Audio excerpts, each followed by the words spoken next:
At 12:13 a.m., my phone vibrated in the darkness. It was my son, an FBI agent, calling with a trembling voice. "Dad, turn off all the lights, get to the attic and lock the door immediately. Absolutely, don't let your daughter and her husband know." I knew something terrible had happened, so I followed my son's words without a moment's hesitation. Through a crack in the attic floor, I silently watched, and what I saw destroyed everything I once knew about my family. I'm incredibly grateful you're here with me today. Before we dive in, I'd love to hear from you. Drop a comment below and let me know where you're watching from. Your engagement means the world. Also, a quick note. This story weaves together fictional elements for educational and storytelling purposes. Any similarities to actual names or places are unintentional, but the lessons shared here carry significant value. Now let's begin. My name is Walter Reynolds. I'm 67 years old, and I've spent 42 years restoring damaged paintings in the Hillcrest neighborhood of Willowdale. When people bring me their broken art, their torn canvases and faded masterpieces, they trust me to bring them back to life. Piece by piece, brushstroke by brushstroke, I rebuild what time and carelessness have destroyed. It's patient work, delicate work, the kind of work that teaches you to see what others miss, to notice the small details that don't quite fit. I never thought I'd need those skills to save my own life. I live in a Victorian house on Maple Street, the kind with high ceilings and crown molding that my wife Helen she used to say the morning light through the east windows was perfect for painting. We bought this place 30 years ago when the neighborhood was just starting to turn around. Raised our 2 kids here. Watched the oak trees grow tall enough to shade the whole front yard. 8 months ago, Helen lost her battle with cancer. The house felt too big after that, too quiet, too full of memories that hurt to touch. Our daughter Lindsay noticed, of course. She'd always been perceptive, even as a little girl. She'd watch me from the doorway of my studio, those big eyes taking everything in. 6 months ago, Lindsay showed up with her husband Cameron and a proposition. We were sitting in my kitchen, the autumn sun slanting through those east windows Helen had loved so much. Lindsay reached across the table and took my hand. "Dad, you shouldn't be alone in this big house," she said, her voice soft with concern. "Cameron and I have been talking. Our lease is ending anyway. What if we moved in with you just for a while? We could help out, keep you company. You're not getting any younger." I should have paid attention to that last part. You're not getting any younger. But I was lonely, and she was my daughter, and the thought of having family around again felt like a lifeline. Cameron smiled his practiced smile and added, "We'd take care of everything, Walter. Yard work, maintenance, whatever you need. You've worked hard your whole life. Time to take it easy." So I said yes. They moved in the following week. At first, it felt good having people in the house again. Lindsay would make dinner. Cameron would handle the bills that had been piling up. They were attentive, almost too attentive. Every time I turned around, one of them was there asking if I needed anything, if I was feeling all right, if I'd taken my vitamins. The vitamins, that's where it started, though I didn't realize it then. Lindsay brought them to me the first night, a small white pill in her palm. "The doctor prescribed these for you, Dad. They'll help with your memory, keep you sharp." I didn't remember going to any doctor, didn't remember any prescription, but Lindsay seemed so certain, so caring, that I swallowed it down with a glass of water. Every night after that, she'd bring me another pill. Sometimes Cameron would bring it instead, always with that same reassuring smile. "Doctor's orders," he'd say. "These will help." But I didn't feel helped. I felt foggy. My thoughts moved like honey, slow and thick. I'd walk into my studio and forget why I'd gone there. I'd start a sentence and lose the words halfway through. Paintings I'd been working on for years suddenly looked unfamiliar, like someone else had put brush to canvas. The confusion scared me more than I wanted to admit. Maybe they were right. Maybe I was getting old, losing my edge. Maybe I needed help. Then came the hallucinations. One night, I woke to use the bathroom. The house was dark and quiet. I shuffled down the hallway, still half asleep, when I saw her. Helen, standing in the corner of our bedroom, wearing the blue dress she'd been buried in. She was looking at me with those sad eyes, not speaking, just watching. My heart nearly stopped. I blinked hard, squeezed my eyes shut, and opened them again. She was still there. I could see the fabric of her dress moving slightly, as if in a breeze I couldn't feel. "Helen." My voice came out as a whisper. She didn't answer, didn't move. Just stood there watching me with that terrible sadness. I must have made some sound, because suddenly Lindsay was there, her hand on my arm. "Dad, are you okay? What's wrong?" When I looked back at the corner, Helen was gone.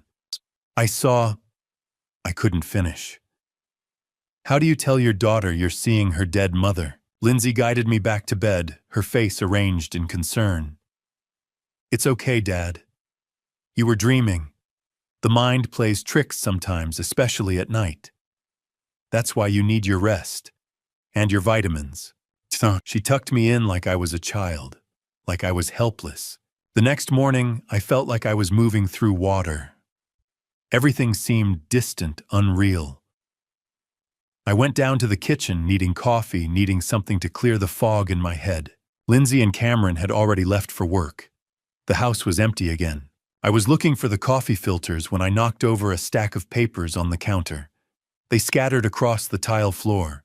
I knelt down to gather them up, my knees protesting the movement, when one particular page caught my eye. It was a form, official-looking, with the letterhead of some medical facility I'd never heard of. Evergreen Behavioral Center. But that wasn't what made my hands start to shake. It was my name at the top.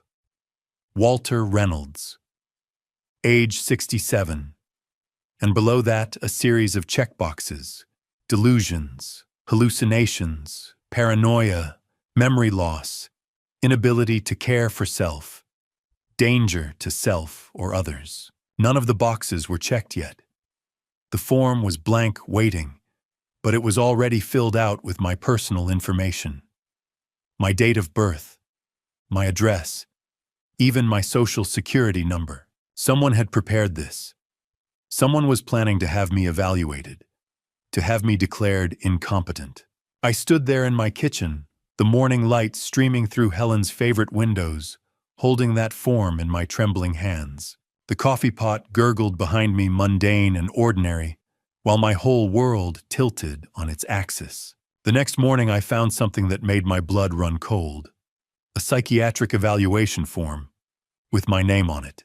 I wasn't always this suspicious of my own daughter. There was a time when Lindsay was the light of my life, when her laughter filled this house like music. I can still see her at 8 years old, perched on the tall stool in my studio, watching me work on a damaged oil painting. Some kid had donated it to a school fundraiser, a 19th century portrait with a tear right through the subject's face. Most people would have thrown it away. But Lindsay understood that broken things could be beautiful again. She handed me tools with the seriousness of a surgeon's assistant. When I finally blended the last stroke to hide that terrible tear, she clapped her hands together. "Daddy, why do you fix broken paintings?" She asked, her eyes wide with that child's curiosity that sees magic in everything. I set down my brush and pulled her onto my lap. "Because everything deserves a second chance, sweetheart. Even broken things can be beautiful again, if someone cares enough to try." She hugged me tight. "You're the best daddy in the whole world." I believed her. God help me, I believed her. That was a long time ago. My little girl grew up, went to college, started her own life. She'd visit for holidays, call on Sundays, send photos of her adventures. Helen and I would look at those pictures together, proud of the woman she'd become. 2 years back, Lindsay called with exciting news. She'd met someone. His name was Cameron Drake, and from the way she talked about him, you'd think he'd hung the moon. He was charming, she said, successful, a consultant in real estate investment. He had smooth answers for everything and a smile that could sell ice in winter. They married the following summer, in a small ceremony at the Botanical Gardens. Cameron looked the part of the perfect son-in-law in his expensive suit. He shook my hand afterward, his grip firm and confident. "I'll take good care of her, Walter," he promised. "She's everything to me." I wanted to believe him. He was attentive to Lindsay, polite to us, always ready with a compliment. But looking back now, I can see the calculation behind every gesture. The way he'd steer conversations toward money, toward the value of our house, toward my retirement accounts. How he'd mention that healthcare costs were skyrocketing for people our age. How he'd suggest that Helen and I should think about planning for the future. But I was blind to it then. I just saw my daughter happy, and that was enough. 8 months before they moved in, cancer took Helen from me. It happened fast. One day she was complaining about being tired. 6 weeks later, I was standing in a funeral home picking out a casket. The house became a mausoleum. Every room whispered her name. I drifted through those months like a ghost myself. Stopped taking on restoration projects. Let the mail pile up. Blake, my son, called every few days from wherever the FBI had him stationed, his voice tight with worry. But he was too far away to help, and I was too numb to ask. That's when Lindsay started showing up more often. She'd bring groceries, cook meals I barely touched, sit with me in the living room. She was concerned, she said. I looked thinner. Tired. The house was too much for me to handle alone. Then came the day 6 months ago, when she arrived with Cameron, and a proposal I should have questioned. They sat across from me in the living room. Lindsay reached for my hand. "Dad, Cameron and I have been talking. You need family around you. This house is so big and you're here all alone. What if something happened?" Cameron leaned forward, his expression arranged in practiced sympathy. "We'd love to move in, Walter. Just temporarily while you get back on your feet. We could help with everything. The yard, the bills, making sure you're eating. Right, taking your medications." Medications. I wasn't taking any medications, but I was too tired to argue, too lonely to question. "Are you sure?" I asked. "I don't want to be a burden." "You could never be a burden, Dad," Lindsay said. "You took care of me my whole life. Let me take care of you now." So I said yes. I gave them keys to my house, my sanctuary, my home. They moved in on a Saturday morning in March. That first week, I actually felt grateful. The house had sound and motion again. Someone to talk to over morning coffee. But small things started changing. Cameron offered to help organize my bills. Before I knew it, he was writing checks from my account, managing my finances, to take the stress off. Lindsay started going through my medications, bringing me pills in the morning, pills at night, always with that same concerned smile. And I started feeling different, foggy, disconnected, like my own thoughts were moving through mud.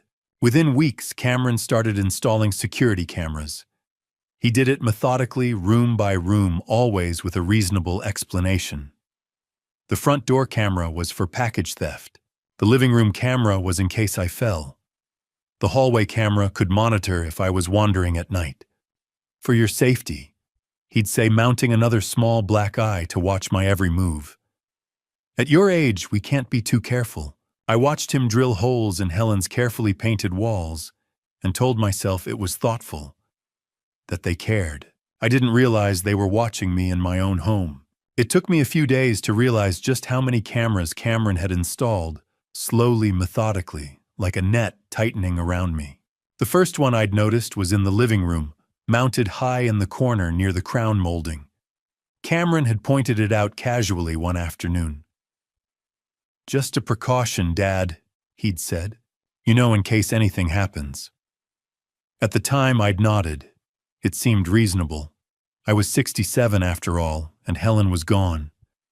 Maybe it wasn't such a bad idea to have a little extra security. But then I found another in the hallway, and another in the kitchen angled toward the stove, and one more in the upstairs bathroom tucked behind the mirror's edge where I almost didn't see it. That one made my stomach turn. I stood there for a long moment staring at the tiny black lens, feeling something cold settle in my chest.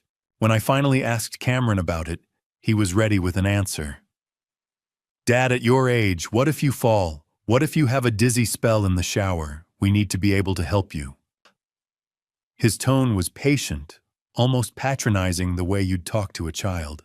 I wanted to argue, but the words stuck in my throat tangled up with the fog that had been clouding my mind for weeks. So I said nothing. It wasn't until later that evening that I realized something else. There were no cameras in their bedroom. None in Lindsay's private bathroom either. I'd walked past their door on my way to the attic studio and glanced in just for a second and seen nothing. No blinking red lights, no lenses watching from the corners. I stood at the foot of the attic stairs and let that sink in. They were watching me everywhere, except in the two places they controlled their own space and mine. When I asked Cameron about it the next morning, he didn't miss a beat. "The attic, Dad. You've got all those chemicals up there, turpentine, varnish, all that restoration stuff. The fumes would wreck the cameras in a week." He clapped me on the shoulder, his grip just a little too firm. "Besides, you're safe up there. You're doing what you love. We don't need to worry about you when you're painting." I nodded again. I always seem to be nodding these days, but something about his answer didn't sit right. I'd been restoring art for 42 years, and I knew damn well that the ventilation system Helen and I had installed kept the fumes under control. There were cameras designed for harsher environments than my studio, but I didn't say any of that. I just smiled and went back to my coffee. That same afternoon, I tried calling an old friend, George Mercer, a fellow restorer I'd known since the 80s. But when I picked up my phone, Cameron was there in an instant, his hand outstretched. "Who are you calling, Dad?" "George, just checking in." Cameron's smile didn't reach his eyes. "You know George hasn't called in a while, has he? Maybe he's busy. Why don't you rest instead?" Before I could answer, he took the phone from my hand. Not roughly, just firmly enough that I didn't fight him. He set it on the counter face down. "I'll make sure to remind you to call him later," he said.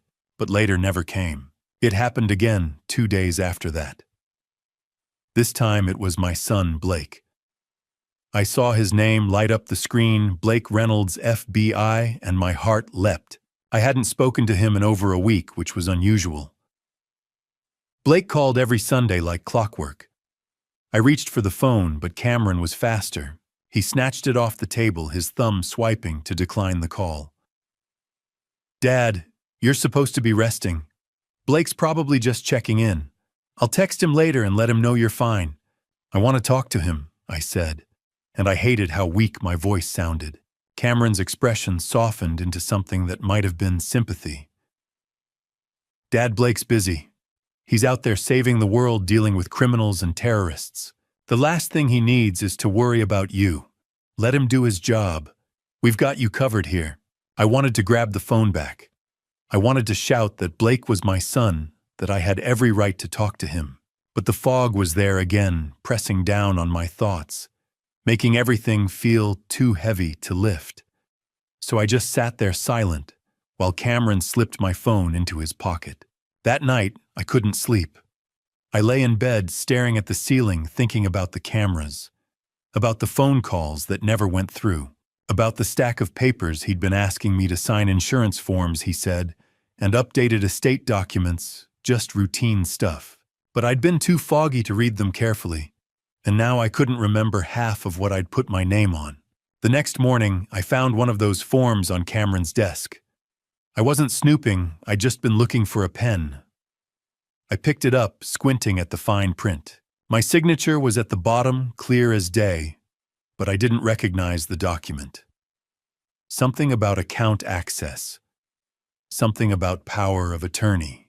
My hands started to shake. I set the paper down carefully, exactly where I'd found it, and backed out of the room. My heart was pounding so hard I could feel it in my throat. I didn't know what that paper meant, not yet, but I knew it wasn't good. That night, Lindsay brought me my vitamin. She always did it herself, never Cameron. She'd smile and hand me the little white pill with a glass of water, and she'd stand there watching until I swallowed. But this time I didn't. I took the pill, placed it on my tongue, and brought the glass to my lips.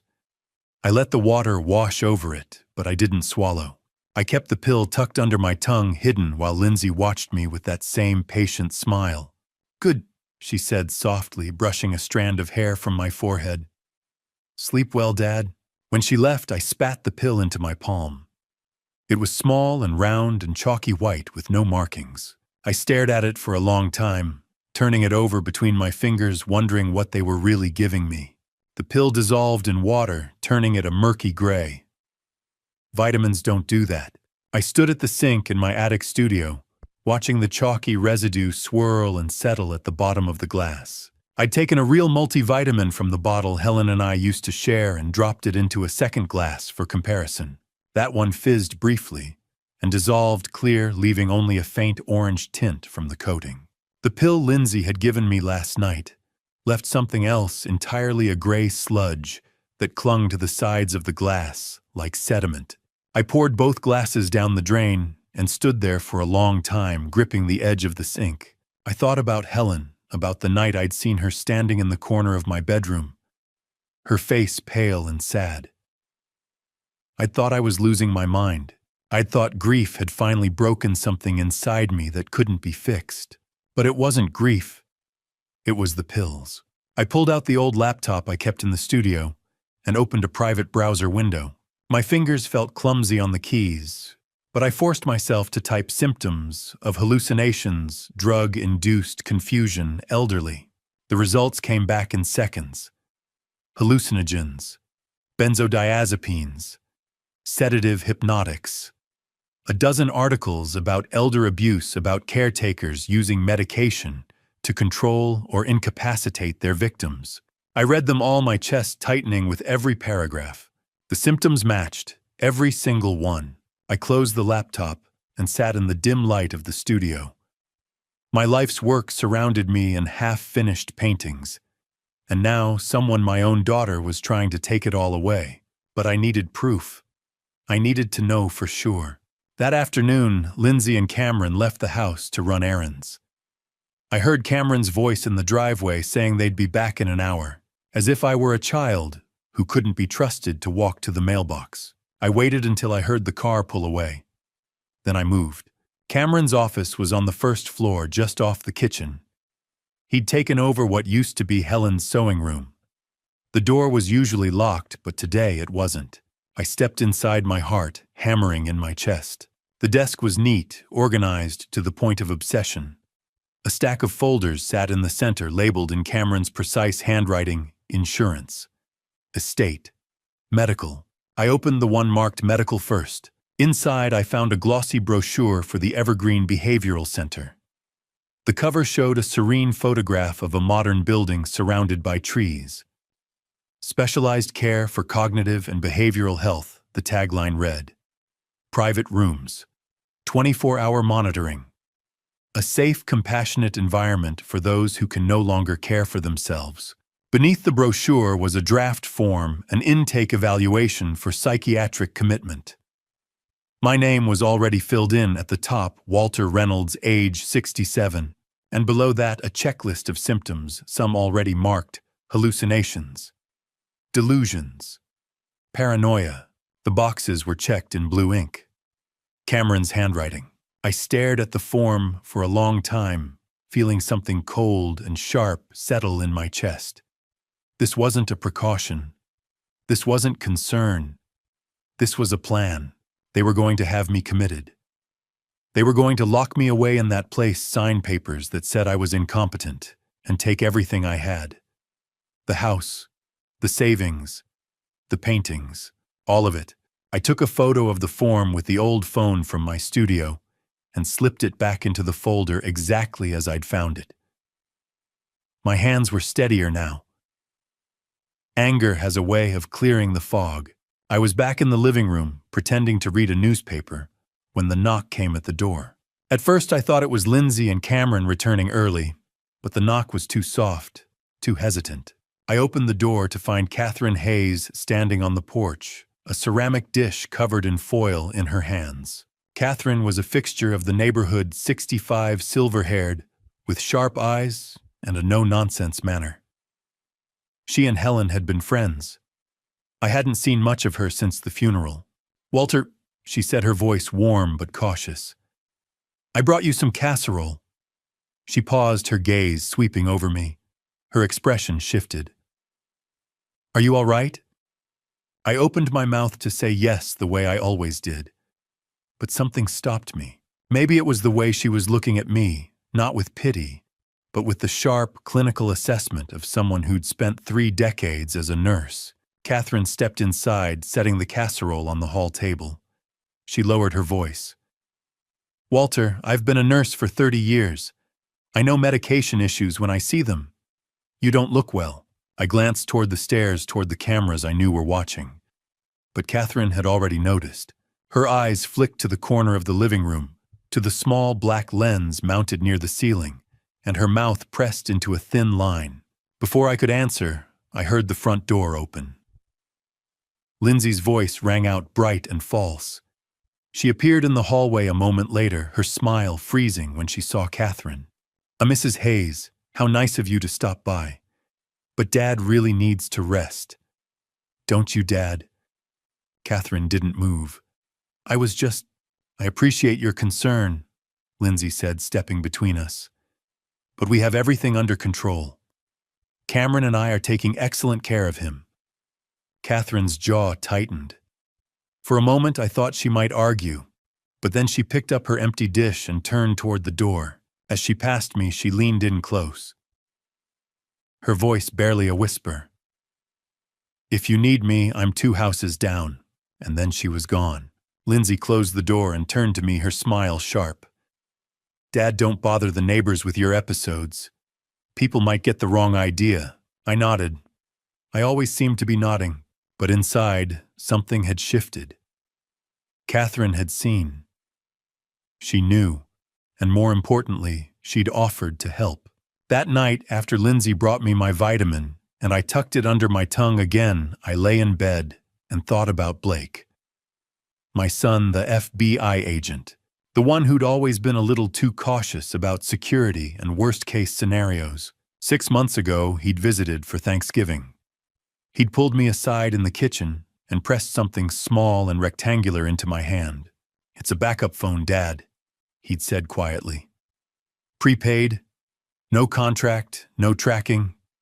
Keep it charged and hidden somewhere safe, just in case." At the time, I'd thought he was overreacting. I'd humored him, tucked the phone into an old paint supply box in the attic, and forgotten about it, until now. I needed help. I needed evidence. And I needed to do it without them knowing. The alarm clock on the nightstand read 12:13 a.m. when the backup phone buzzed. I shot upright in bed, my heart hammering. I crossed the dark room to the old oak wardrobe felt along the top shelf, and pulled down the paint supply box Blake had helped me pack last Thanksgiving. Beneath a stack of unused brushes wrapped in a paint-stained rag was the phone. The screen glowed Blake Reynolds. I answered on the second ring, my voice barely a whisper. "Blake, Dad." His voice was low, urgent, clipped in the way it got when he was working a case. "Listen carefully. You're in danger." My throat tightened. "Blake, something's happening. They've been giving me pills. I've been seeing things, hallucinating." "I know." His voice was hard. "Dad, I've been investigating Cameron for 3 months. He's not who he says he is." The room seemed to tilt. "What do you mean?" "He's a con artist, a professional. Real name is Kevin Drake, or it was last time he got arrested. Before that, he was Marcus Sullivan. 3 priors under different aliases, all targeting elderly people with money. He marries into families, isolates the victim, and takes everything." I sank onto the edge of the bed, the phone pressed hard against my ear. Cameron's not even his real name. No. And Lindsay, I don't know if she's part of it or if he manipulated her too. But they're planning something soon. Very soon. There's a psychiatric facility, I said, my voice breaking. Evergreen Behavioral Center. They have an intake form with my name on it. Blake swore under his breath. That's the play. They commit you, have you declared incompetent, and take control of your assets. Once you're in a place like that, getting you out is nearly impossible. Blake, you have to. I stopped. Why haven't you arrested him? There was a long silence. Conflict of interest. You're my father. My supervisor made it very clear I can't be the agent of record on this case. If I push it, the whole investigation gets thrown out on a technicality, and Cameron walks. I'm working with a colleague, Agent Sarah Mitchell, but she needs time to build a clean case. We're talking 2 weeks minimum to get a warrant. 2 weeks. It felt like an eternity. Dad, I need you to do exactly what I'm about to tell you. Blake's voice sharpened, became the voice of an FBI agent giving orders. Do you have a place in the house where they don't have cameras? The attic, my studio. Cameron said the fumes would damage the equipment. Good. That's your safe zone. Stay there as much as you can without making them suspicious. Watch them. Listen. If you can record anything, do it. But don't let them know you're on to them. And Dad, whatever happens, do not let them take you to Evergreen. Once you're inside, I can't help you. Do you understand? I understand. I need you to be strong. 2 weeks. Can you do that? I thought about the pills, the cameras, the forms with my name on them. The life Helen and I had built now being stripped away piece by piece. I said. I have to go, he said quickly. Keep this phone charged and hidden. I'll call when I can. And Dad, I'm going to fix this, I promise. The line went dead. I sat in the dark for a long moment. Then I moved. I checked every lock, turned off every light in the house, even the porch lamp that Helen used to leave on all night. Then I climbed the narrow staircase to the attic, the old wooden steps creaking under my weight. The studio smelled like turpentine and linseed oil, familiar and grounding. I pulled a chair to the small dormer window that overlooked the driveway and sat down to wait. At first I thought Blake was being paranoid, but then I remembered Cameron thought I was drugged. He thought I was confused, compliant, halfway to the psychiatric ward already. He didn't know I'd stopped taking the pills. At 1:30 a.m., I saw them. 2 vehicles moving slowly down the quiet street with their headlights off. A black SUV and a gray sedan, both with plates I couldn't make out. They rolled into the driveway and stopped, engines idling softly. 3 men got out. All of them were tall, broad-shouldered, dressed in dark clothing that blended into the night. They didn't speak. They moved with the efficiency of people who'd done this before, and then Cameron appeared. He opened the front door from the inside, gestured them in. No words. Just a quick nod, and they disappeared into the house below me. I pressed myself against the window frame, barely breathing. From my vantage point in the attic, I could see into the first-floor study through the gap in the curtains. The men moved through the room with flashlights, their beams cutting sharp lines through the darkness. They went straight to the old filing cabinet where I kept my personal documents. One of them knelt and pulled out the small safe I'd bolted to the bottom shelf, the one that held Helen's jewelry, our property deeds, and the original copies of our wills. He opened it. Within seconds, the safe was open. They pulled out a large manila envelope and a thick stack of papers. I couldn't see exactly what they were, but I could guess. Deeds, bank statements, insurance policies, everything Cameron would need to take legal control of my life. 30 minutes later, they were gone. The cars rolled back out of the driveway, headlights still off, and vanished into the night. I waited another 10 minutes, then crept downstairs and checked the study. The safe was still open, its contents scattered. The envelope and half the documents were missing. Cameron had locked the front door again and gone back to bed as if nothing had happened. I returned to the attic and sat by the window watching the sky. My hands were still shaking, but it wasn't fear anymore. It was rage, cold, sharp, and clarifying. After they left, I sat in that attic until dawn broke. Watched the sky turn from black to gray to pale blue, thinking, planning. By the time morning came, I knew exactly what I needed to do. I nearly jumped out of my skin when Lindsay's voice called from the bedroom doorway. "Dad, I thought I heard you talking." My hand shot to the phone hidden beneath my pillow, Blake's backup phone, still warm from the call. I forced myself to stay still. The room was dark, the sky outside just beginning to lighten with the first pale hints of dawn. Lindsay stood in the doorway, silhouetted against the hallway light. I blinked slowly, as if waking from a deep sleep, and let my head loll to one side.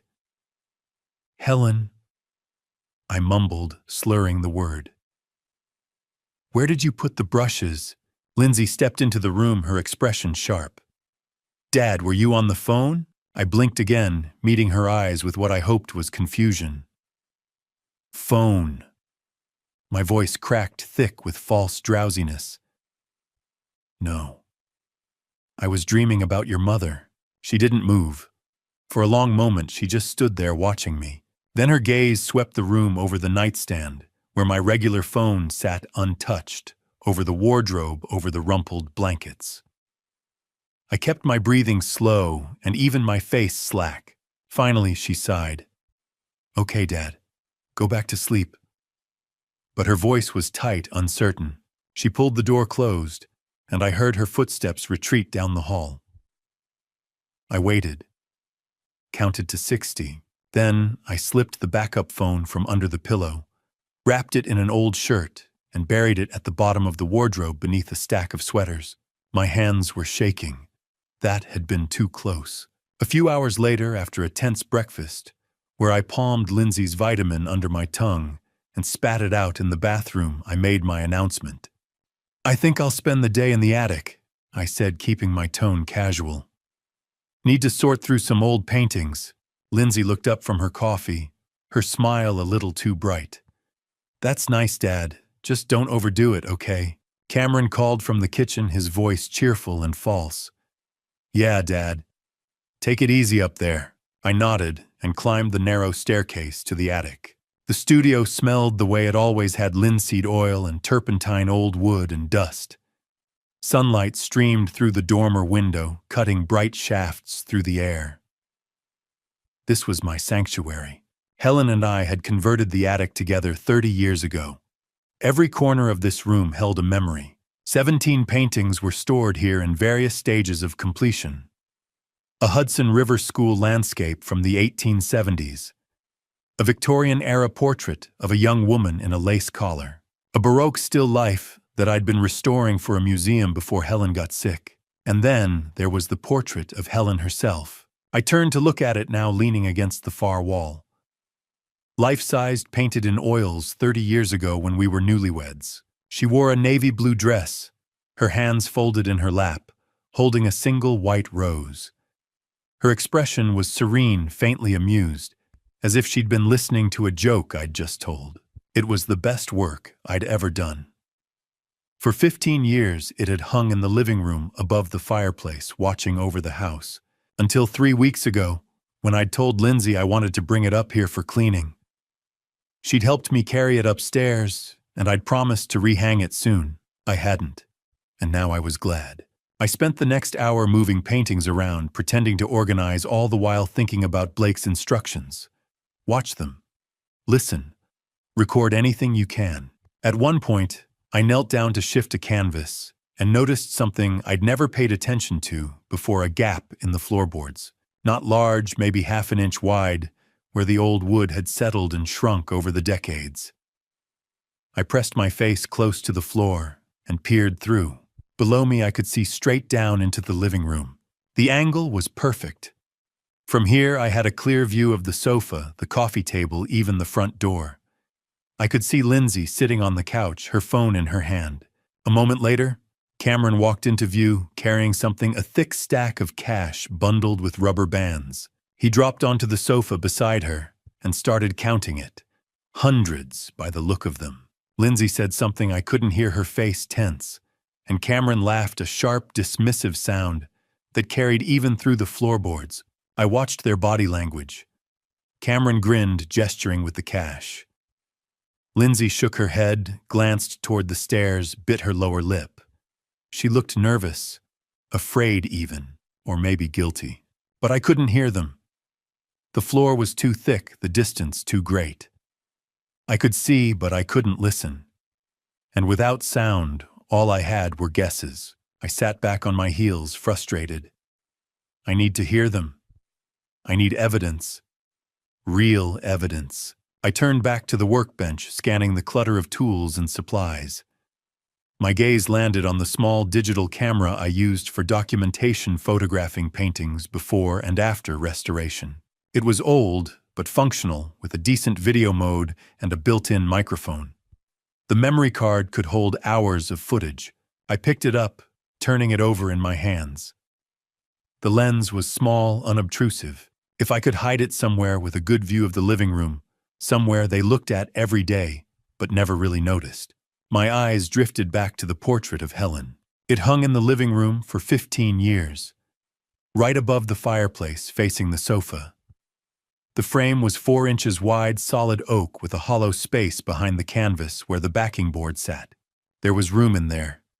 Enough room to tuck a small camera into the corner angled just right, and no one would ever suspect. Why would they? It was just a painting. A portrait of my late wife, a fixture of the house, something they saw every day but never truly noticed. The plan started to take shape. I had the camera.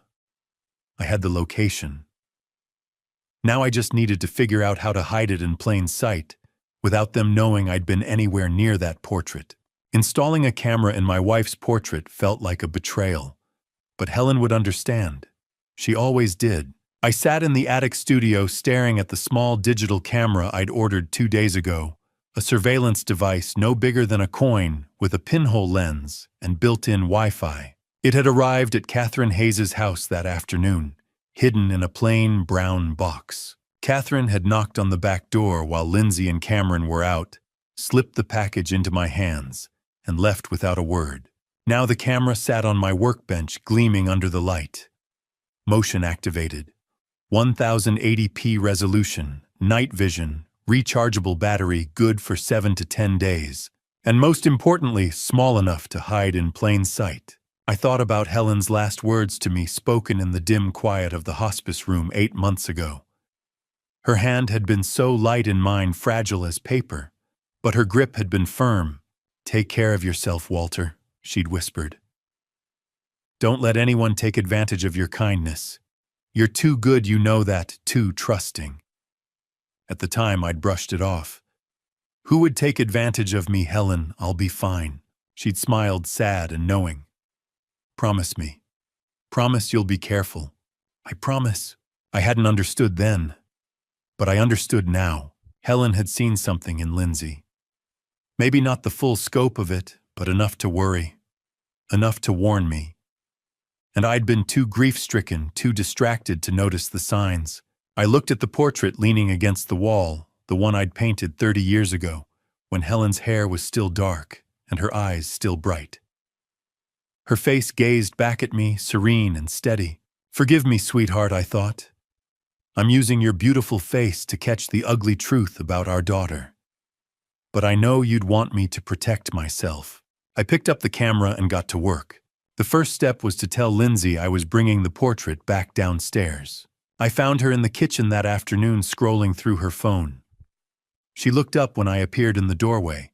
"Lindsay," I said, keeping my voice casual, "I'm bringing your mother's portrait back down today. The frame's fixed." She blinked, surprised. "Oh. Dad, you don't have to go to all that trouble." I cut her off, my voice firmer than it had been in weeks. "This is your mother. I painted this. I'm not leaving it damaged." For a moment, she just stared at me. It was the first time I'd pushed back against her in months, the first time I'd refused to be placated or redirected. "Okay, Dad," she said slowly. "Whatever you want." Cameron glanced over from the sink, his expression unreadable. "Need help carrying it down, Dad?" "No," I said. "I can manage." I climbed back upstairs, my heart pounding. The installation took 2 hours. I worked methodically the way I always had when restoring a painting. First, I laid the portrait face down on the workbench. Then, I removed the small tacks holding the backing board in place, gently lifting it away to reveal the hollow space behind the canvas. The stretcher bars created a gap of about 2 inches between the painted surface and the backing. Plenty of room. I studied the back of the canvas, tracing the faint outline of Helen's face through the weave of the fabric. Her eyes. That's where the camera needed to go.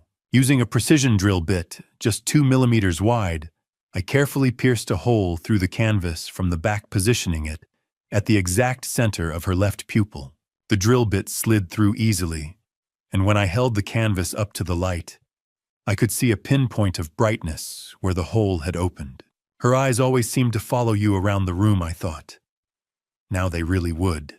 I mounted the camera on a small strip of double-sided tape, pressing it firmly against the back of the canvas so that the lens aligned perfectly with the pinhole. Then I powered it on and connected my old tablet to the camera's Wi-Fi signal, an independent network that wouldn't show up on Cameron's router. The app loaded slowly, and then the screen flickered to life. I was looking at my own workbench from the camera's perspective. The image was dim light, struggled to pass through such a small opening, but it was clear enough. I tested the microphone by speaking aloud. A moment later, I played back the recording. My voice came through crisp and clear. Perfect. I carefully replaced the backing board, securing it with the tacks, and turned the portrait over. From the front, there was nothing. No sign of the camera, no hint of the tiny lens hidden in the painted pupil. Just Helen's face unchanged, watching the world with the same calm patience she'd always had. I sat down and looked at her. Forgive me, sweetheart," I said quietly. "I'm using your beautiful face to catch the ugly truth about our daughter. But I know you'd want me to protect myself. You always did." In the silence, I felt something, a faint sense of reassurance, as if Helen were standing beside me, her hand on my shoulder. Carrying the portrait downstairs was harder than expected. The frame was solid oak, heavy and unwieldy. I maneuvered it into the living room and lifted it carefully onto the hooks above the fireplace, the same spot it had occupied for 15 years. The angle was perfect. Helen's gaze and the camera's lens looked straight across the room toward the sofa and the coffee table. Anyone sitting there would be directly in view. Lindsay appeared in the doorway a moment later, her arms crossed. She looked at the portrait, then at me. "It looks good, Dad," she said softly. "Mom looks beautiful." "She always was," I replied. She stood there for a few seconds longer, then turned and walked away. She had no idea Helen was watching her now. That evening, I sat in the attic with the tablet in my lap. At 9:47 p.m., the motion sensor activated. Lindsay and Cameron walked into view and sat down on the sofa directly beneath the portrait. And they started talking. I will never forget the first words I heard through that camera. "How much longer until we can move the old man to Evergreen?" I sat in the darkness of the attic, earbuds pressed into my ears, the tablet glowing faintly in my lap. The live feed from Helen's portrait showed Lindsay and Cameron on the sofa below, drinks in hand, relaxed and smiling. They thought they were alone. They thought they were safe. They had no idea Helen was watching. My hands were shaking so badly, I nearly dropped the tablet. I pressed the record button just in case the motion activation failed and turned up the volume. Cameron stretched his arm across the back of the sofa, his voice smooth and confident. "The appointment with Russo is next Thursday. He'll declare your dad incompetent." Lindsay took a sip of her wine, her expression thoughtful. "Are you sure he'll sign off on it?" Cameron laughed, a low, easy sound that made my stomach turn. "Babe, I paid him $50,000. By Friday, we'll have the commitment papers. $50,000. For a doctor to lie, to declare me insane, to lock me away." I felt something cold and sharp settle in my chest, but I forced myself to keep listening. Lindsay set her glass down on the coffee table and leaned back, exhaling slowly. "God, I can't wait to get out of this house. I'm so tired of pretending to care. The words hit me like a fist to the gut. Pretending to care. Every time she'd asked if I was okay. Every time she'd brought me those pills with that gentle, concerned smile. Every time she'd touched my shoulder and said, "We're here for you, Dad." It had all been a lie. Cameron grinned. Think about it, 3.2 million in the bank plus the paintings. Ashford says the collection's worth 1.2 million on the black market. Ashford. I committed the name to memory. An art dealer, apparently.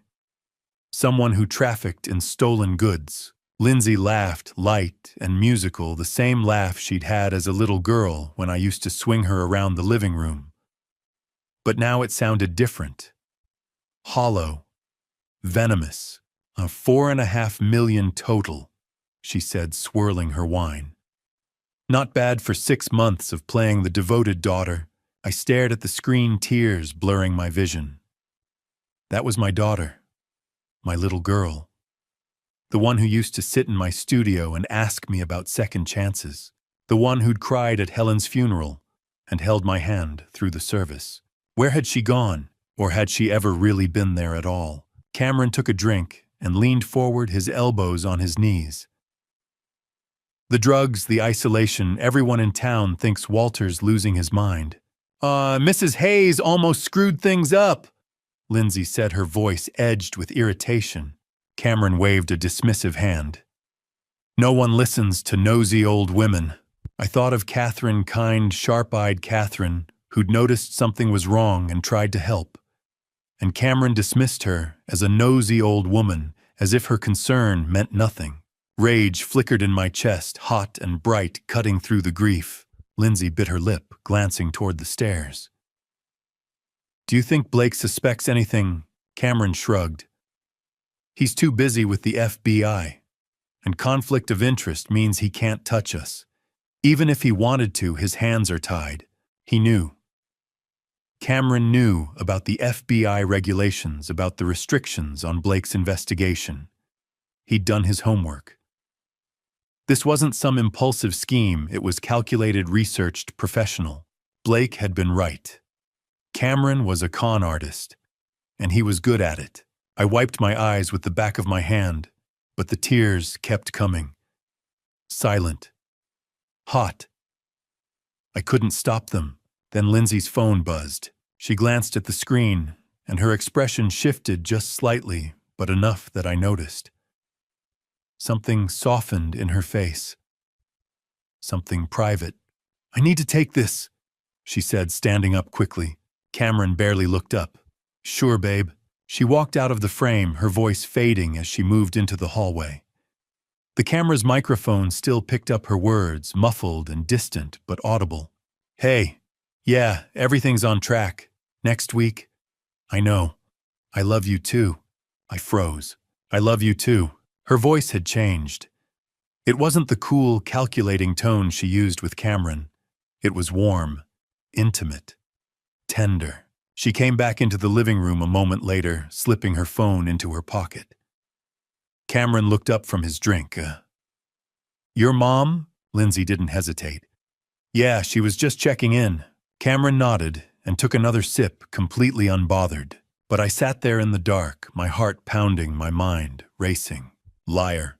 Lindsay's mother, my wife, had been dead for 8 months. So who the hell had she just told she loved? I watched the rest of the recording in silence. Lindsay and Cameron finished their drinks, talked briefly about logistics, moving expenses, travel plans, something about a rental property in Florida, and then went to bed. By the time the feed went dark, it was past midnight. I sat in the attic for a long time after that, staring at the frozen image on the tablet screen. Lindsay's face caught mid-laugh, her eyes bright with satisfaction. I saved the recording. Every word, every laugh, every moment of betrayal. The file uploaded automatically to a cloud account I'd set up under a fake name, one more precaution Blake had taught me years ago, back when I thought he was being paranoid.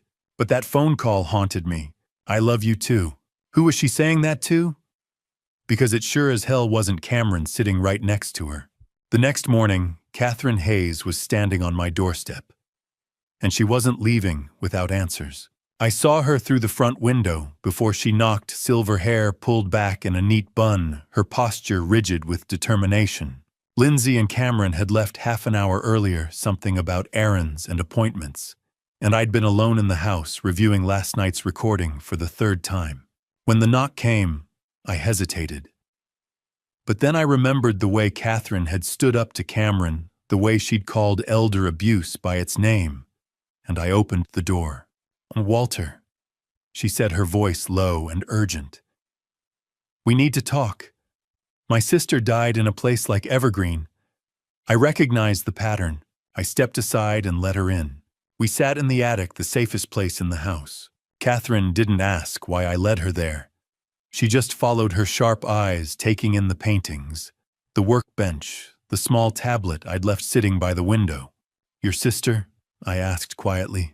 Catherine nodded, her hands folded tightly in her lap. "Sarah, my younger sister. 10 years ago, her daughter-in-law had her committed to a facility just like Evergreen. Said Sarah was delusional, a danger to herself. Within 6 months, Sarah was dead.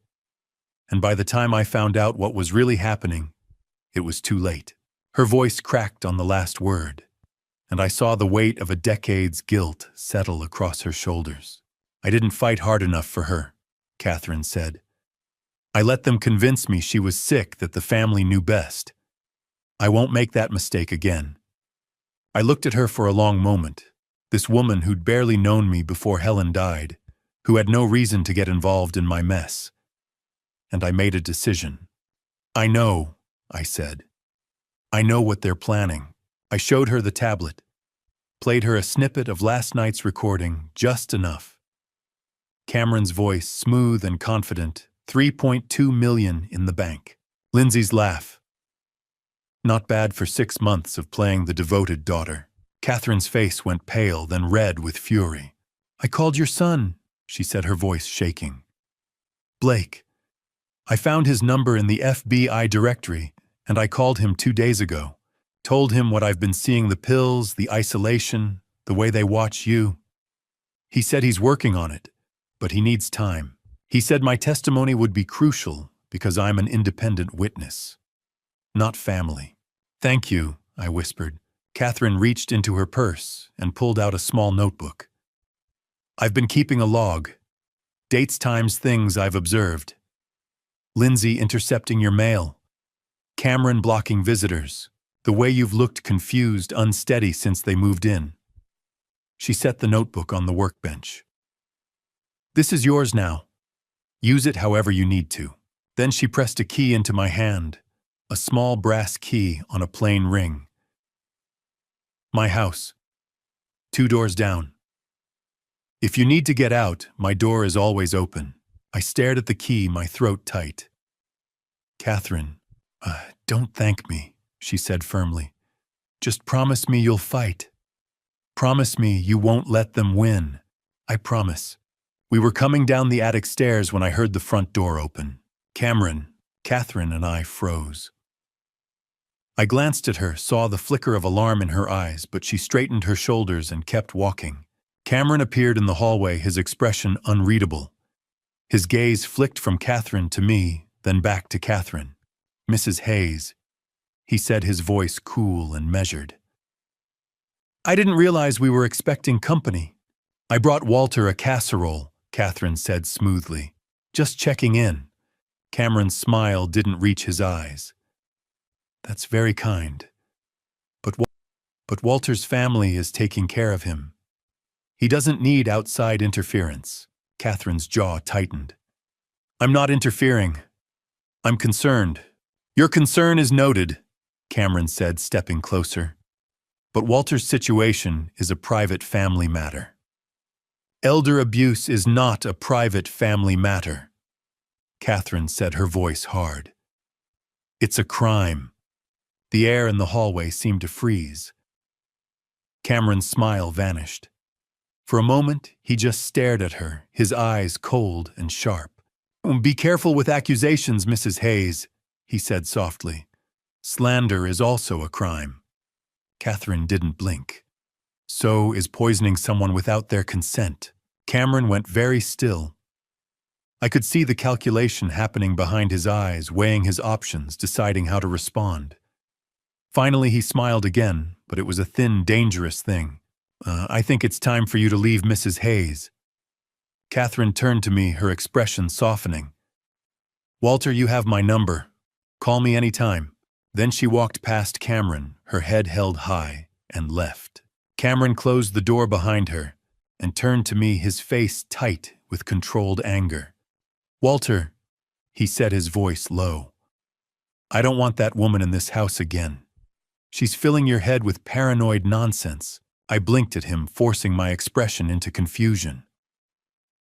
What, Catherine? She was just being kind. Cameron exhaled slowly, visibly forcing himself to calm down. Dad, I know you're confused, but Mrs. Hayes doesn't understand your condition. She's making things worse. Please just, stay away from her, okay? I nodded, letting my shoulders slump. Okay. He studied me for a long moment, then nodded and walked away. He thinks I'm still drugged, I thought. Still compliant. He has no idea I've been recording every word. That night, I sat in the attic with the tablet waiting.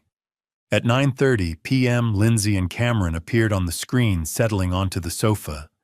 Lindsay's face was tight with tension. Catherine Hayes is a problem, she said without preamble. Cameron rubbed his temples. I took care of it.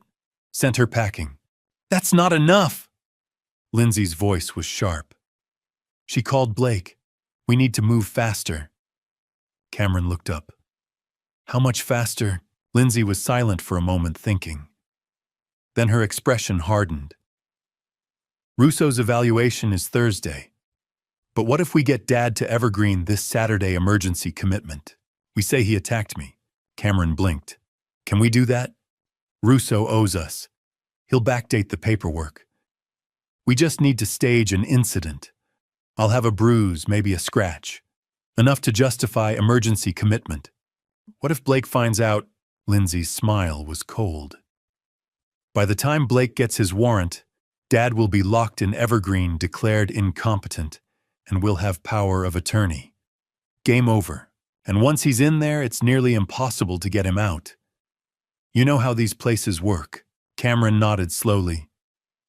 Okay, Saturday. I'll back you up. We'll say he's been getting violent, aggressive. The drugs made him paranoid. Perfect. Call Russo in the morning. Tell him we need the papers ready by Saturday noon. I stopped the recording, my hands shaking. Saturday, not next Thursday, not in 8 days, in 2 days. Blake had said he needed 2 weeks to get a warrant. But Lindsay and Cameron were moving the timeline up. They were going to lock me away in 48 hours, and there was nothing Blake could do to stop it in time. 2 days. I had 2 days to gather enough evidence, pull Blake in, and stop them from taking me to Evergreen. And I still didn't know who Lindsay was really working with. I spent that entire day researching Evergreen Behavioral Center. What I found made my blood run cold. I sat in the attic with my old laptop balanced on my knees, connected to the internet, through a mobile hotspot from Blake's backup phone. I couldn't risk using the house Wi-Fi. Cameron would see the search history. Evergreen's website looked professional, almost too professional. Glossy photographs of serene courtyards and smiling staff members. Testimonials from grateful families. An award badge proclaiming them Best Mental Health Facility 2022. But when I dug deeper, the veneer started to crack. I searched Evergreen Behavioral Center complaints. Then Evergreen Behavioral Center lawsuit. The results came slowly, buried beneath layers of search engine optimization. But they were there. 3 lawsuits in the past 5 years. All settled out of court. All sealed with non-disclosure agreements. Just vague references to allegations of wrongful confinement and financial disputes. One article caught my eye, a short piece from a local news site published 2 years ago. The headline read, "Family Questions Mental Health Facility After Mother's Passing."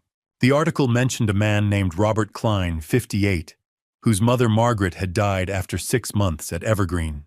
Robert had tried to sue, but the case had been settled quietly. Reading between the lines, it was clear Robert hadn't gotten justice. Just money. Hush money. I kept searching. Robert Klein's name led me to a Facebook group, Families Against Elder Abuse. I found his profile, sent him a private message, and waited. He replied 30 minutes later with a phone number. My hands were shaking when I dialed. "Hello." Robert's voice was wary, tired. "Mr. Klein, my name is Walter Reynolds. I think my family is trying to get me into Evergreen. I saw your mother's case." There was a long silence. Then a bitter, exhausted laugh. "Evergreen. God." His voice dropped. "Mr. Reynolds, don't let them take you there." "I'm trying not to," I said, "but I need to know what I'm up against." Robert exhaled slowly. "My mother was sharp as a tack at 68. Then my sister said Mom was declining. Said she needed professional care. Got a doctor to sign commitment papers. Dr. Gerald Russo." I gripped the phone tighter.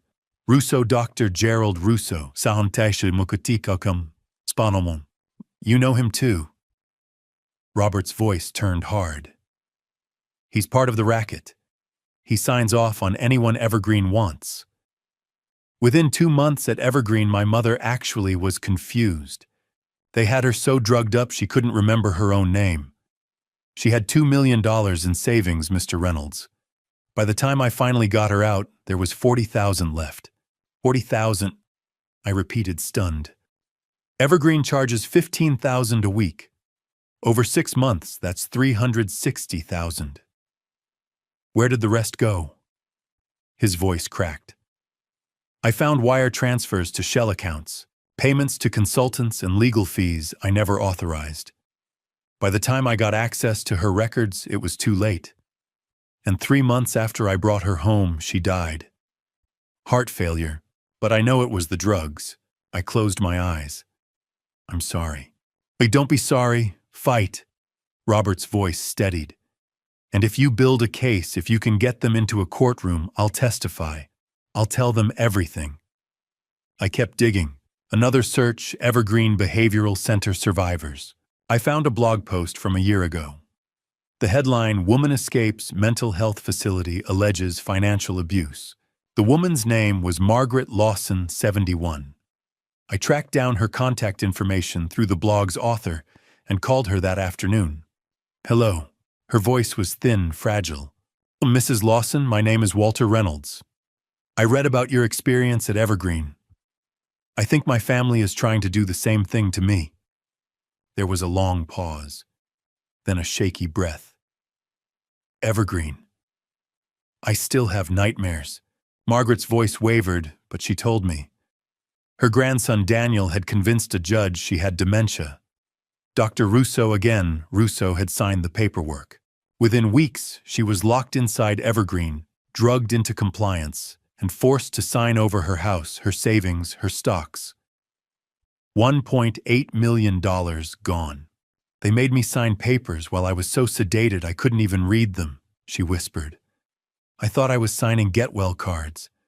But it was deeds, bank transfers, everything." "How did you get out?" "A nurse. Jennifer Wells. She helped me call a lawyer. The lawyer filed an emergency petition, and after 4 months they let me go. But by then," her voice broke. "By then, Daniel had everything. I live on Social Security now in a subsidized apartment. I lost everything. I'm going to stop them," I said quietly. "If I can get them in front of a judge, will you testify?" "Yes." Her voice was barely audible. "Yes. I'll tell them what they did to me." I hung up and sat in the silence of the attic, staring at my notes. Robert Klein, Margaret Lawson, 2 victims, nearly $4 million stolen. And those were just the ones I'd found in an afternoon. How many others were there? This wasn't just about me. This was a system, a predatory machine that fed on the elderly, the vulnerable, the isolated. And Dr. Russo was the gatekeeper. I was about to close the laptop when the tablet on the workbench lit up a flicker of movement from the camera feed below. I glanced down and froze. A man I'd never seen before was walking into my living room. He was tall, over 6 feet, broad-shouldered, with short dark hair and a neatly trimmed beard. He wore a black suit, a white shirt, no tie. Polished but dangerous. Around 40, maybe. Lindsay appeared from the kitchen, her face lighting up with a smile I hadn't seen her give Cameron in months. She crossed the room in 3 quick steps and wrapped her arms around him, and then she kissed him. Not a polite peck, a real kiss. Long, intimate, full of warmth. I'd been so focused on the phone calls I almost missed it. On the camera feed below, a man I'd never seen before was walking into my living room. Lindsay kissed him. And it wasn't Cameron. Hold on before I uncover the identity of this stranger and expose the mastermind behind it all. Let me know you're still here. Drop a 1 in the comments if you think Lindsay is the real mastermind, or 2 if you believe someone else is pulling the strings. Also note what follows includes fictional components. You're welcome to leave if this isn't for you. Now the truth. The man in my living room was tall, well-dressed in an expensive suit with cold eyes. And my daughter was kissing him like Cameron didn't exist. I sat frozen in the attic, staring at the tablet screen, my heart hammering in my chest. Cameron was at work or wherever he went during the day. Lindsay and the stranger had the house to themselves, and they were using the time. They broke apart after a long moment, and the man settled onto the sofa, pulling Lindsay down beside him. She leaned into him, her hand resting on his knee, her expression soft and affectionate, in a way I hadn't seen her look at Cameron in months, maybe ever. I turned up the volume on the tablet, my hands shaking. "So we're still on schedule?" the man asked. His voice was smooth, confident. "Saturday," Lindsay nodded. "Yes, Russo will backdate the evaluation. Saturday morning, we get Dad to Evergreen. And Cameron," Lindsay laughed, a cold, sharp sound. "Cameron thinks we're splitting the money after the Evergreen thing. He has no idea about the offshore accounts you set up." The man grinned. "3.5 million. All transferred within 48 hours of your father's commitment.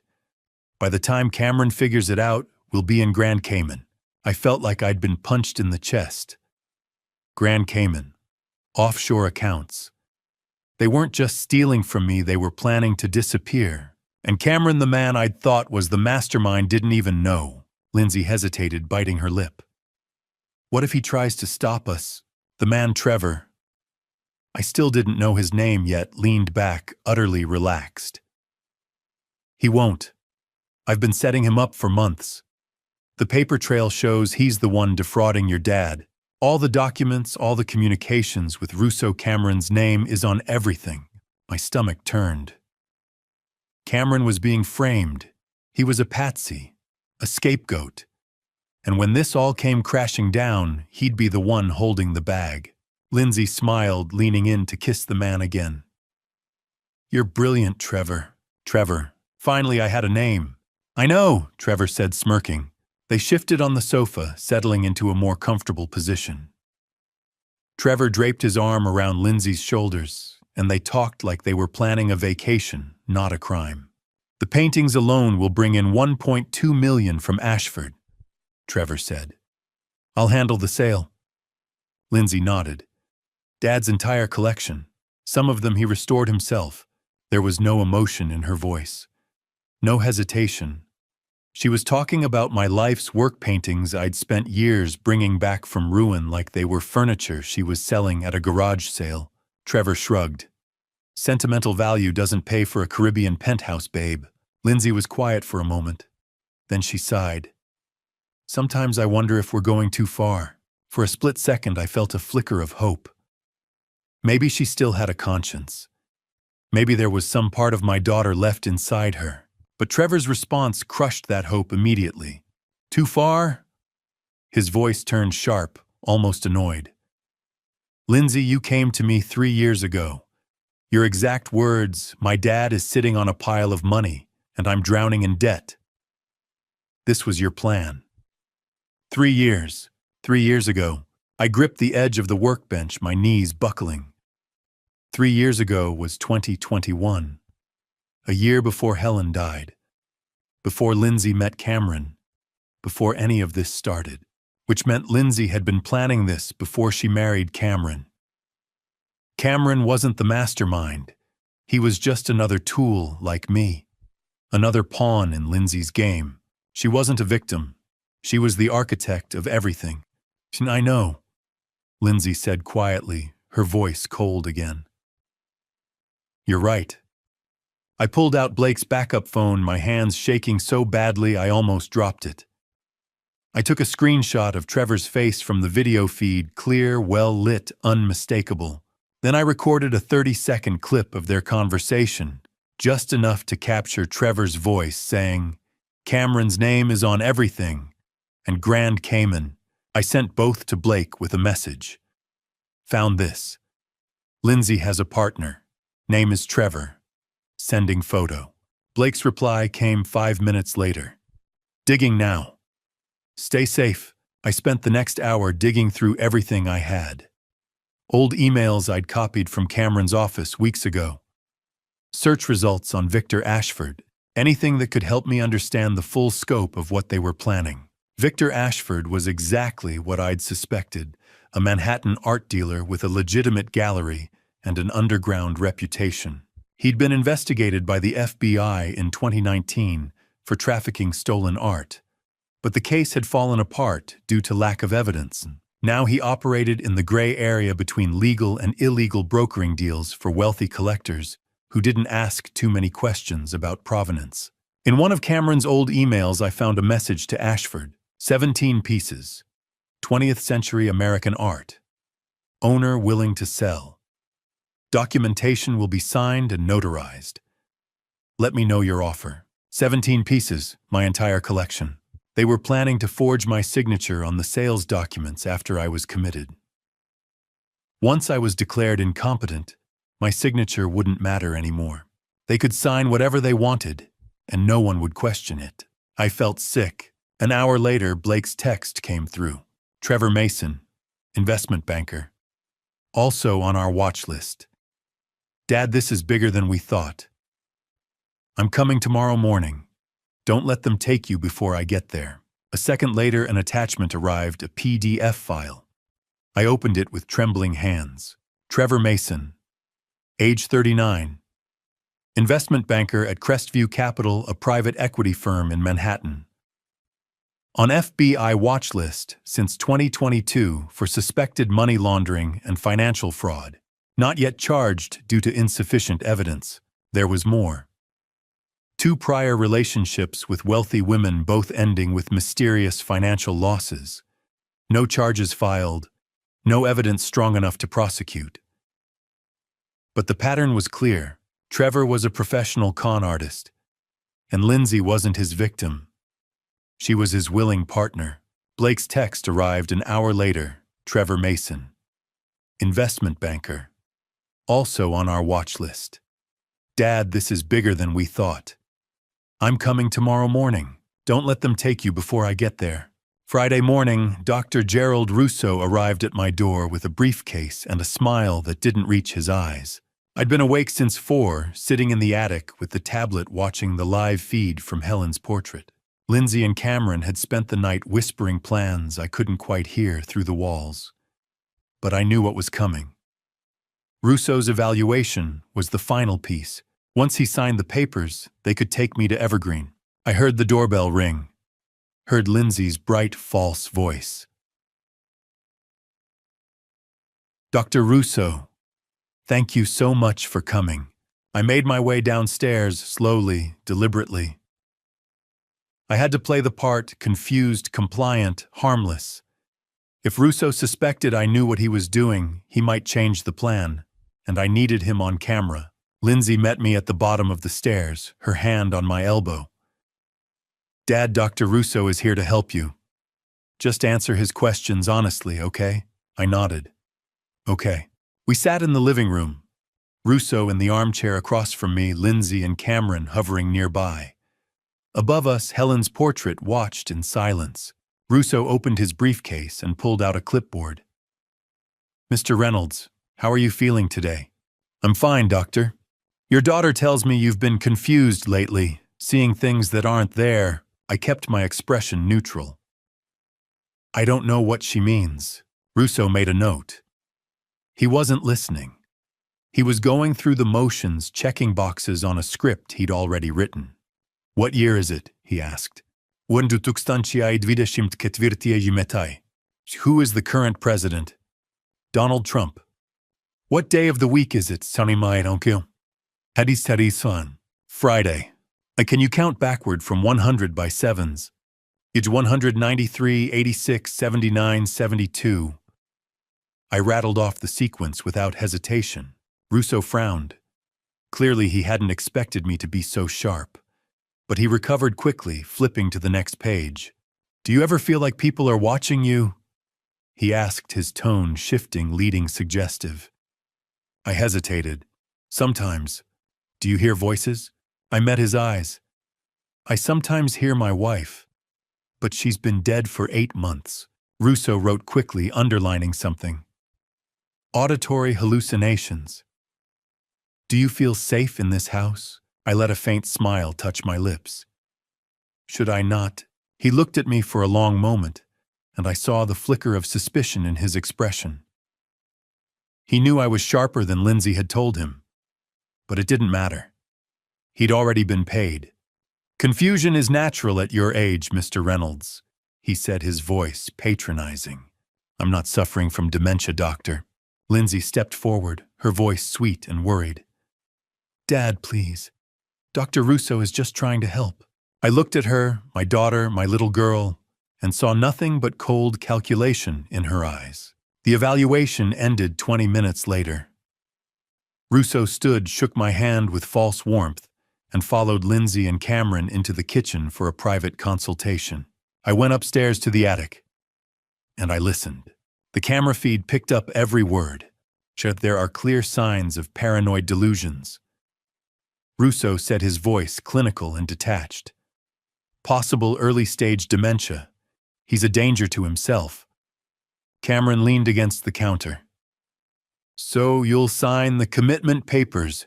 Already done. Russo opened his briefcase and pulled out a thick stack of documents. Backdated to last week. He can be admitted immediately. I stared at the screen, my hands shaking. He'd filled out the forms before he'd even met me. The evaluation had been a sham from the start. Lindsay's voice was tense. Tomorrow morning, we'll ambulance at 7 a.m. before he wakes up. It'll be less traumatic before I wake up. Like I was a criminal being hauled off in the middle of the night. Cameron pulled an envelope from his jacket pocket and handed it to Russo. Your fee. As agreed, Russo took it without hesitation, tucking it into his briefcase. I zoomed in on the tablet screen, catching a glimpse of the cash inside. Thick, bundled bills. $50,000 or close to it. Every second of it was recorded. As soon as Russo left, I pulled out Blake's phone and sent a message. They're coming at 7 a.m. tomorrow. By ambulance. Blake's reply came 5 minutes later. I'll be there at 6 a.m. Don't let them take you. 6 a.m. 1 hour before the ambulance. If Blake was on time, I'd be safe. If he was late, I'd be gone. That evening, I watched Lindsay make another phone call. She stood in the living room, her back to Helen's portrait, her phone pressed to her ear. Now it's done, she said, her voice bright with excitement. Russo signed everything. Tomorrow morning, Dad goes to Evergreen. By noon, the transfers start. Trevor's voice crackled through the speaker, faint but audible. Meet me in Grand Cayman next Friday. Don't forget to leave the note for Cameron. He'll never suspect, Lindsay said, smiling. And if he does, his name is on all the documents. He goes to prison, not us. Lindsay laughed, soft and satisfied, and I felt something in me harden into ice. That night, I didn't sleep. I sat in the attic reviewing every second of footage I'd captured. Russo's fake evaluation, the bribe, Lindsay's phone call with Trevor. I copied everything to 3 USB drives. One I hid in the paint supply box. One I tucked into the inner pocket of my jacket. And the third I slipped into an envelope and carried to Catherine Hayes's house at 2 in the morning. She answered the door in her bathrobe, her face pale with worry. "Walter, keep this safe," I whispered, pressing the envelope into her hands. "If anything happens to me, give it to Blake." She nodded, her grip firm. "I will." By the time I returned to the attic, it was nearly 5 a.m. Blake would arrive in an hour. The ambulance in 2. I just had to hold on. At 5:30 a.m., I heard a car pull up outside. Then another. I looked out the window and felt my stomach drop. 2 vehicles sat in the driveway. One was a white van with the words "Private Medical Transport" stenciled on the side. The other was a black sedan, windows tinted. They were early, an hour and a half early, and Blake wasn't here yet. Then I heard it, the sharp, unmistakable sound of breaking glass downstairs. The ambulance was supposed to arrive at 7 o'clock in the morning. But when I glanced at the clock on my tablet, 5:45 a.m., I heard the wail of a siren pulling up in front of my house. They had moved the schedule forward. I sat frozen in the attic for a heartbeat, my pulse hammering in my ears. Below me, I heard the creak of the front door, opening, footsteps on hardwood, low, urgent voices. Cameron's voice. "Let's move fast. Get him before he wakes up." Lindsay's reply was soft, chillingly calm. "He's upstairs sleeping. We have time." I looked down at the tablet in my lap. The screen still showed the paused frame from last night's recording, Lindsay kissing Trevor Mason, the man she'd been plotting with all along. My finger hovered over the play button.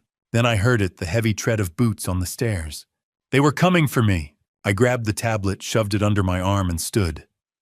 My knees protested. I was 67 years old, not a young man anymore, but adrenaline sharpened everything. I stepped quietly to the attic door, cracked it open an inch, and peered down the hallway. 2 men in medical uniforms were at the top of the stairs. One carried a folded stretcher. The other held a clipboard and a syringe.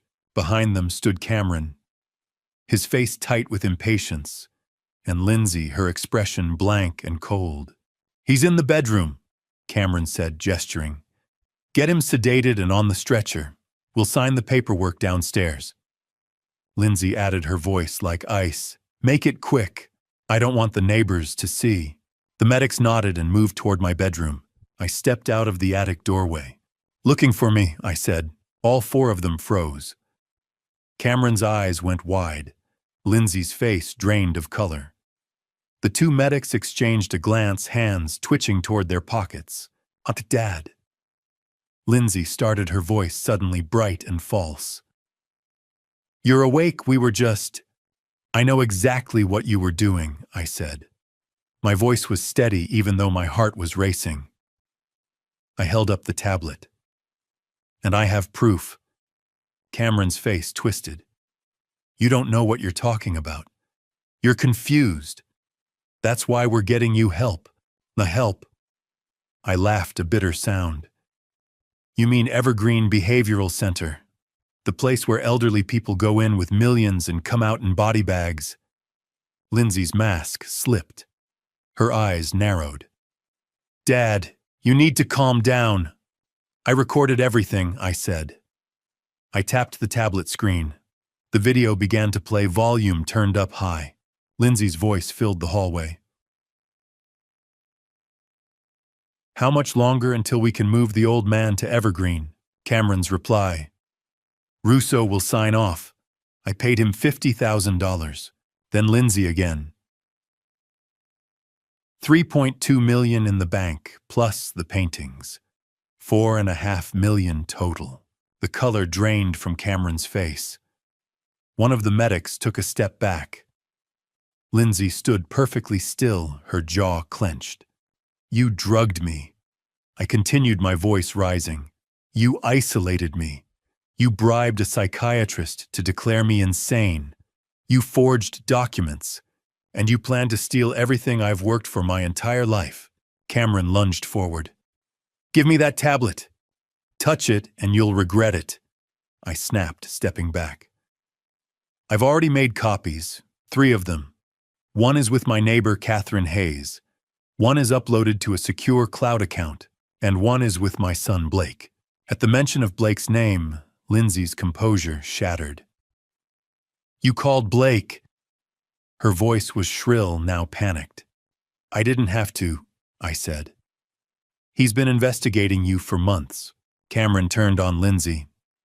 You said Blake wouldn't be a problem. You said he was too busy with the FBI to care. He was, Lindsay shot back. Until your greed made us move too fast. The two medics edged toward the stairs. We're not part of this, one of them muttered. We were just hired to... But hired by who? I demanded. The medic hesitated, then pointed at Cameron. Him. He paid us $5,000 to show up early and pick you up before... A sharp voice cut through the chaos from the front door below. Freeze. This is the FBI. All of us turned. Heavy footsteps pounded up the stairs. Blake appeared first, badge in hand, his face hard and cold. Behind him was a woman in a dark suit, Agent Sarah Mitchell, according to the ID clipped to her belt. Two uniformed police officers followed. Blake's eyes swept the scene, me clutching the tablet. Lindsay and Cameron, faces pale and frozen. The two fake medics' hands raised. Let everyone stays exactly where they are, Blake said. His voice was calm, controlled, but there was steel beneath it. He looked at me. Dad, are you all right? I nodded. I'm fine, but they're not. Blake turned to Lindsay. For a moment, something flickered in his eyes, pain maybe, or disbelief. Then it was gone, replaced by the cold professionalism of a federal agent. Lindsay Reynolds, he said. Cameron Drake, you're both under arrest for conspiracy to commit fraud, elder abuse, and attempted kidnapping. This is insane, Lindsay shrieked. He's the one who's losing his mind. We were trying to help him. Blake ignored her. He nodded to Agent Mitchell, who stepped forward with handcuffs. The two fake medics were cuffed as well, one of them protesting weakly that he didn't know it was illegal. Cameron tried one last desperate move. Blake, listen to me. Your father is sick. He's been hallucinating. We have a doctor's report. From Dr. Gerald Russo, Blake said coolly. The psychiatrist you paid $50,000 to forge a commitment order. Yeah, we picked him up an hour ago. He's already talking. The room went silent. Blake turned to me. Dad, I need you to come with us. We'll get a full statement and we'll make sure you're safe. I nodded. Then I met Blake's eyes. There's one more person you need to catch. Blake raised an eyebrow. Who? Trevor Mason, I said. He's the one pulling the strings, and I know exactly how to bring him out. Blake's expression sharpened. Tell me, I smiled grimly. Let's just say, he thinks he's about to collect $4.5 million, and he won't be able to resist showing up to claim it. Trevor Mason thought he was untouchable. He was about to learn otherwise. Lindsay and Cameron sat on the sofa in my living room, handcuffed, silent. Agent Sarah Mitchell stood near the front door. Blake turned to me, his expression sharp and focused. Dad, he said. Who is Trevor Mason and how do we find him? I held up Lindsay's phone, the one I'd quietly taken from the hallway table during the confrontation. Trevor Mason is the real mastermind. He and Lindsay have been planning this for 3 years. Cameron was just the tool. Cameron's head snapped up, his face pale. What? I ignored him and looked at Blake. Lindsay was supposed to text Trevor once I was at Evergreen. He's waiting for that signal right now. Blake's eyes narrowed. Then we'll send it. Lindsay's voice was cold and venomous. I won't help you. I smiled grimly. You don't need to help. I already have your phone, and I know your passcode. I watched you type it in 12 times. Her face went white. Cameron leaned forward, his voice bitter and cracking. I'll help. Let Trevor rot in prison for what he's done. Blake nodded. What do you know? He's staying at the Riverside Hotel, Cameron said. Room 412. He's been there for the past week, waiting for Lindsay's signal. Blake turned to Sarah. Call local PD.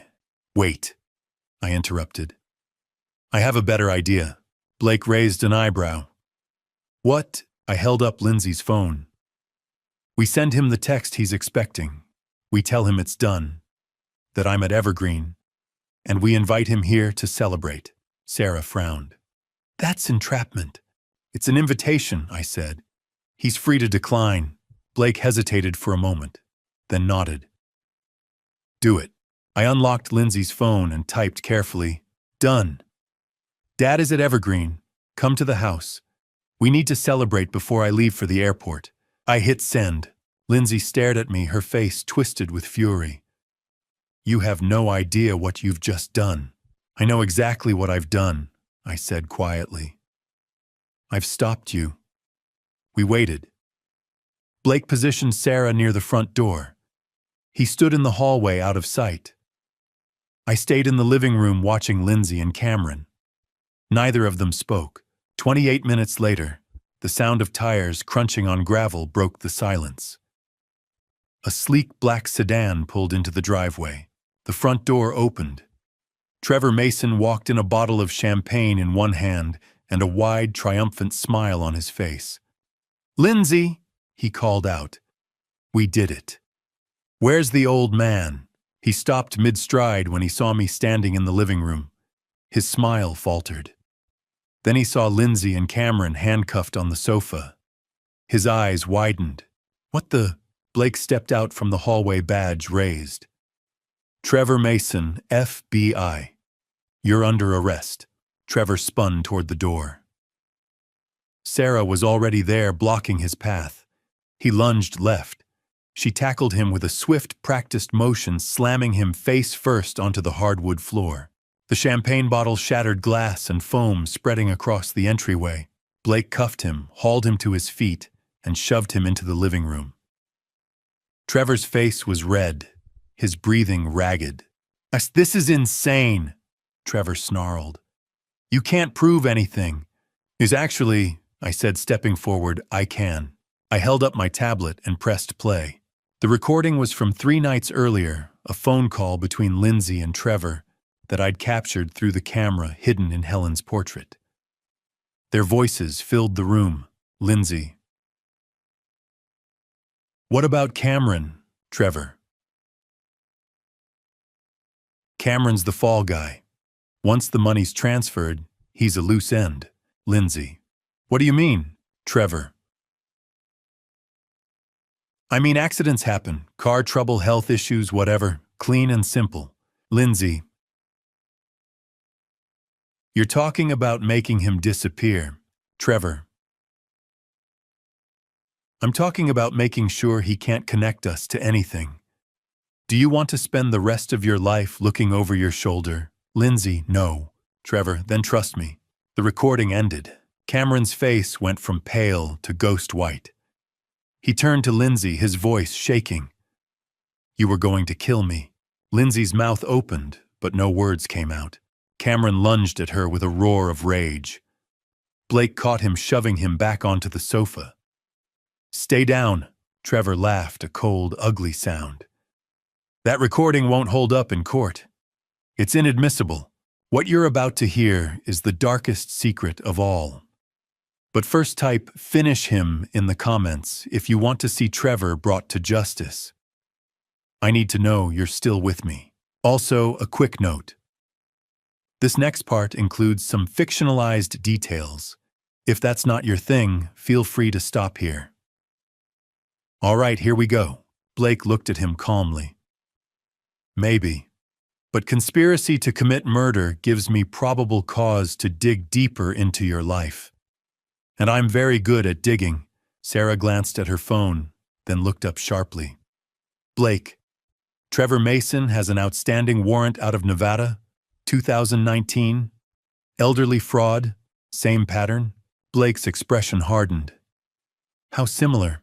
72-year-old widow. $4 million. She was committed to a mental health facility. Sarah paused. She died there 6 months later. Everyone in the room turned to stare at Trevor. I stepped closer to him. So you've done this before. Trevor met my eyes, his smile cold and reptilian. Allegations. Never proven. We'll prove this one, Blake said. I turned away from Trevor and looked at Lindsay. She was crying now, tears streaming down her face. "I'm Dad," she whispered. "I'm sorry. I'm so sorry." "Sorry doesn't fix this," I said quietly. "I loved you. I gave you everything. And you sold me out for money. Dad, please. The daughter I loved," I said. "She's dead." Lindsay's face crumpled. Blake and Sarah led all three of them out. Trevor in one police car, Lindsay in another, Cameron in a third. I watched from the doorway as the red and blue lights faded down the street. A soft voice spoke behind me. "Walter, are you all right?" I turned.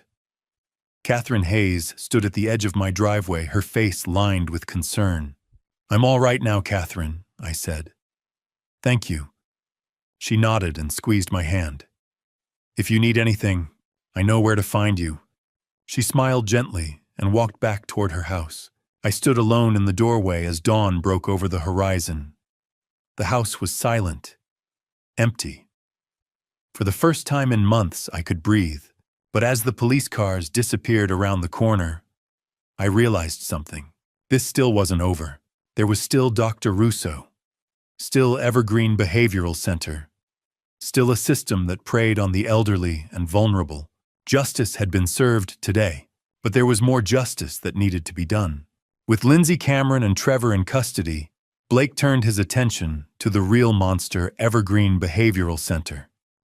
3 days after the arrests, a convoy of black SUVs and unmarked sedans rolled up to the sprawling Evergreen facility on the edge of town. FBI agents in tactical vests stormed through the front doors. Badges held high warrants in hand. I wasn't there. Blake had insisted I stay home and rest, but he called me that evening to fill me in. "Dad," he said, his voice tight. "What we found, it's worse than we thought." I sat in my living room, the phone pressed to my ear. "How bad?" "There are 32 patients currently housed at Evergreen. 28 of them are showing signs of severe over-medication. Sedatives, antipsychotics, hallucinogens, all administered without proper consent or medical justification." He paused. "Financial records show $47 million in patient fees collected over the past 5 years. I felt the blood drain from my face. 47 million. Dr. Russo kept meticulous records, Blake continued. Names, dollar amounts, kickback percentages. He received 15% of every patient's assets as his cut. The rest was funneled through a network of shell companies and offshore accounts. "How many victims are we talking about?" I asked quietly. "At least 50, Blake said. Some died at Evergreen. Some were released after their money ran out, penniless, broken, with nowhere to go." His voice hardened. "Dad, your case blew the whole thing wide open." I closed my eyes. 50 people. 50 families destroyed, just like mine almost was. "Where's Russo now?" I asked. "We picked him up an hour ago." Dr. Gerald Russo sat in an FBI interrogation room. His expensive suit rumpled his face, pale and slick with sweat. Blake and Agent Sarah Mitchell sat across from him, a thick file folder between them. "I want my lawyer!" Russo said, his voice tight. Blake leaned back in his chair. "You're going to need a good one.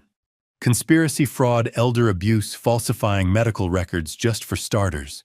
"I was simply performing evaluations," Russo said stiffly. "My medical judgment is protected." "Well, you signed commitment orders for over 50 people in 5 years." Blake interrupted. "All of them coincidentally wealthy. That's not medicine, Dr. Russo. That's organized racketeering." Russo's mouth tightened. He said nothing. Sarah slid a document across the table. "This is the evaluation you performed on Walter Reynolds last Friday. You diagnosed him with severe delusions, paranoid psychosis, and auditory hallucinations. Yet your own notes show he answered every cognitive question correctly. Blake leaned forward. You also backdated the paperwork to make it look like you'd been treating him for weeks. That's falsifying federal documents. Russo's lawyer arrived 20 minutes later. By then, the damage was done. The investigation spread like wildfire. Within a week, Richard Crane, the lawyer who had drafted the fraudulent power of attorney documents, was arrested at his downtown office.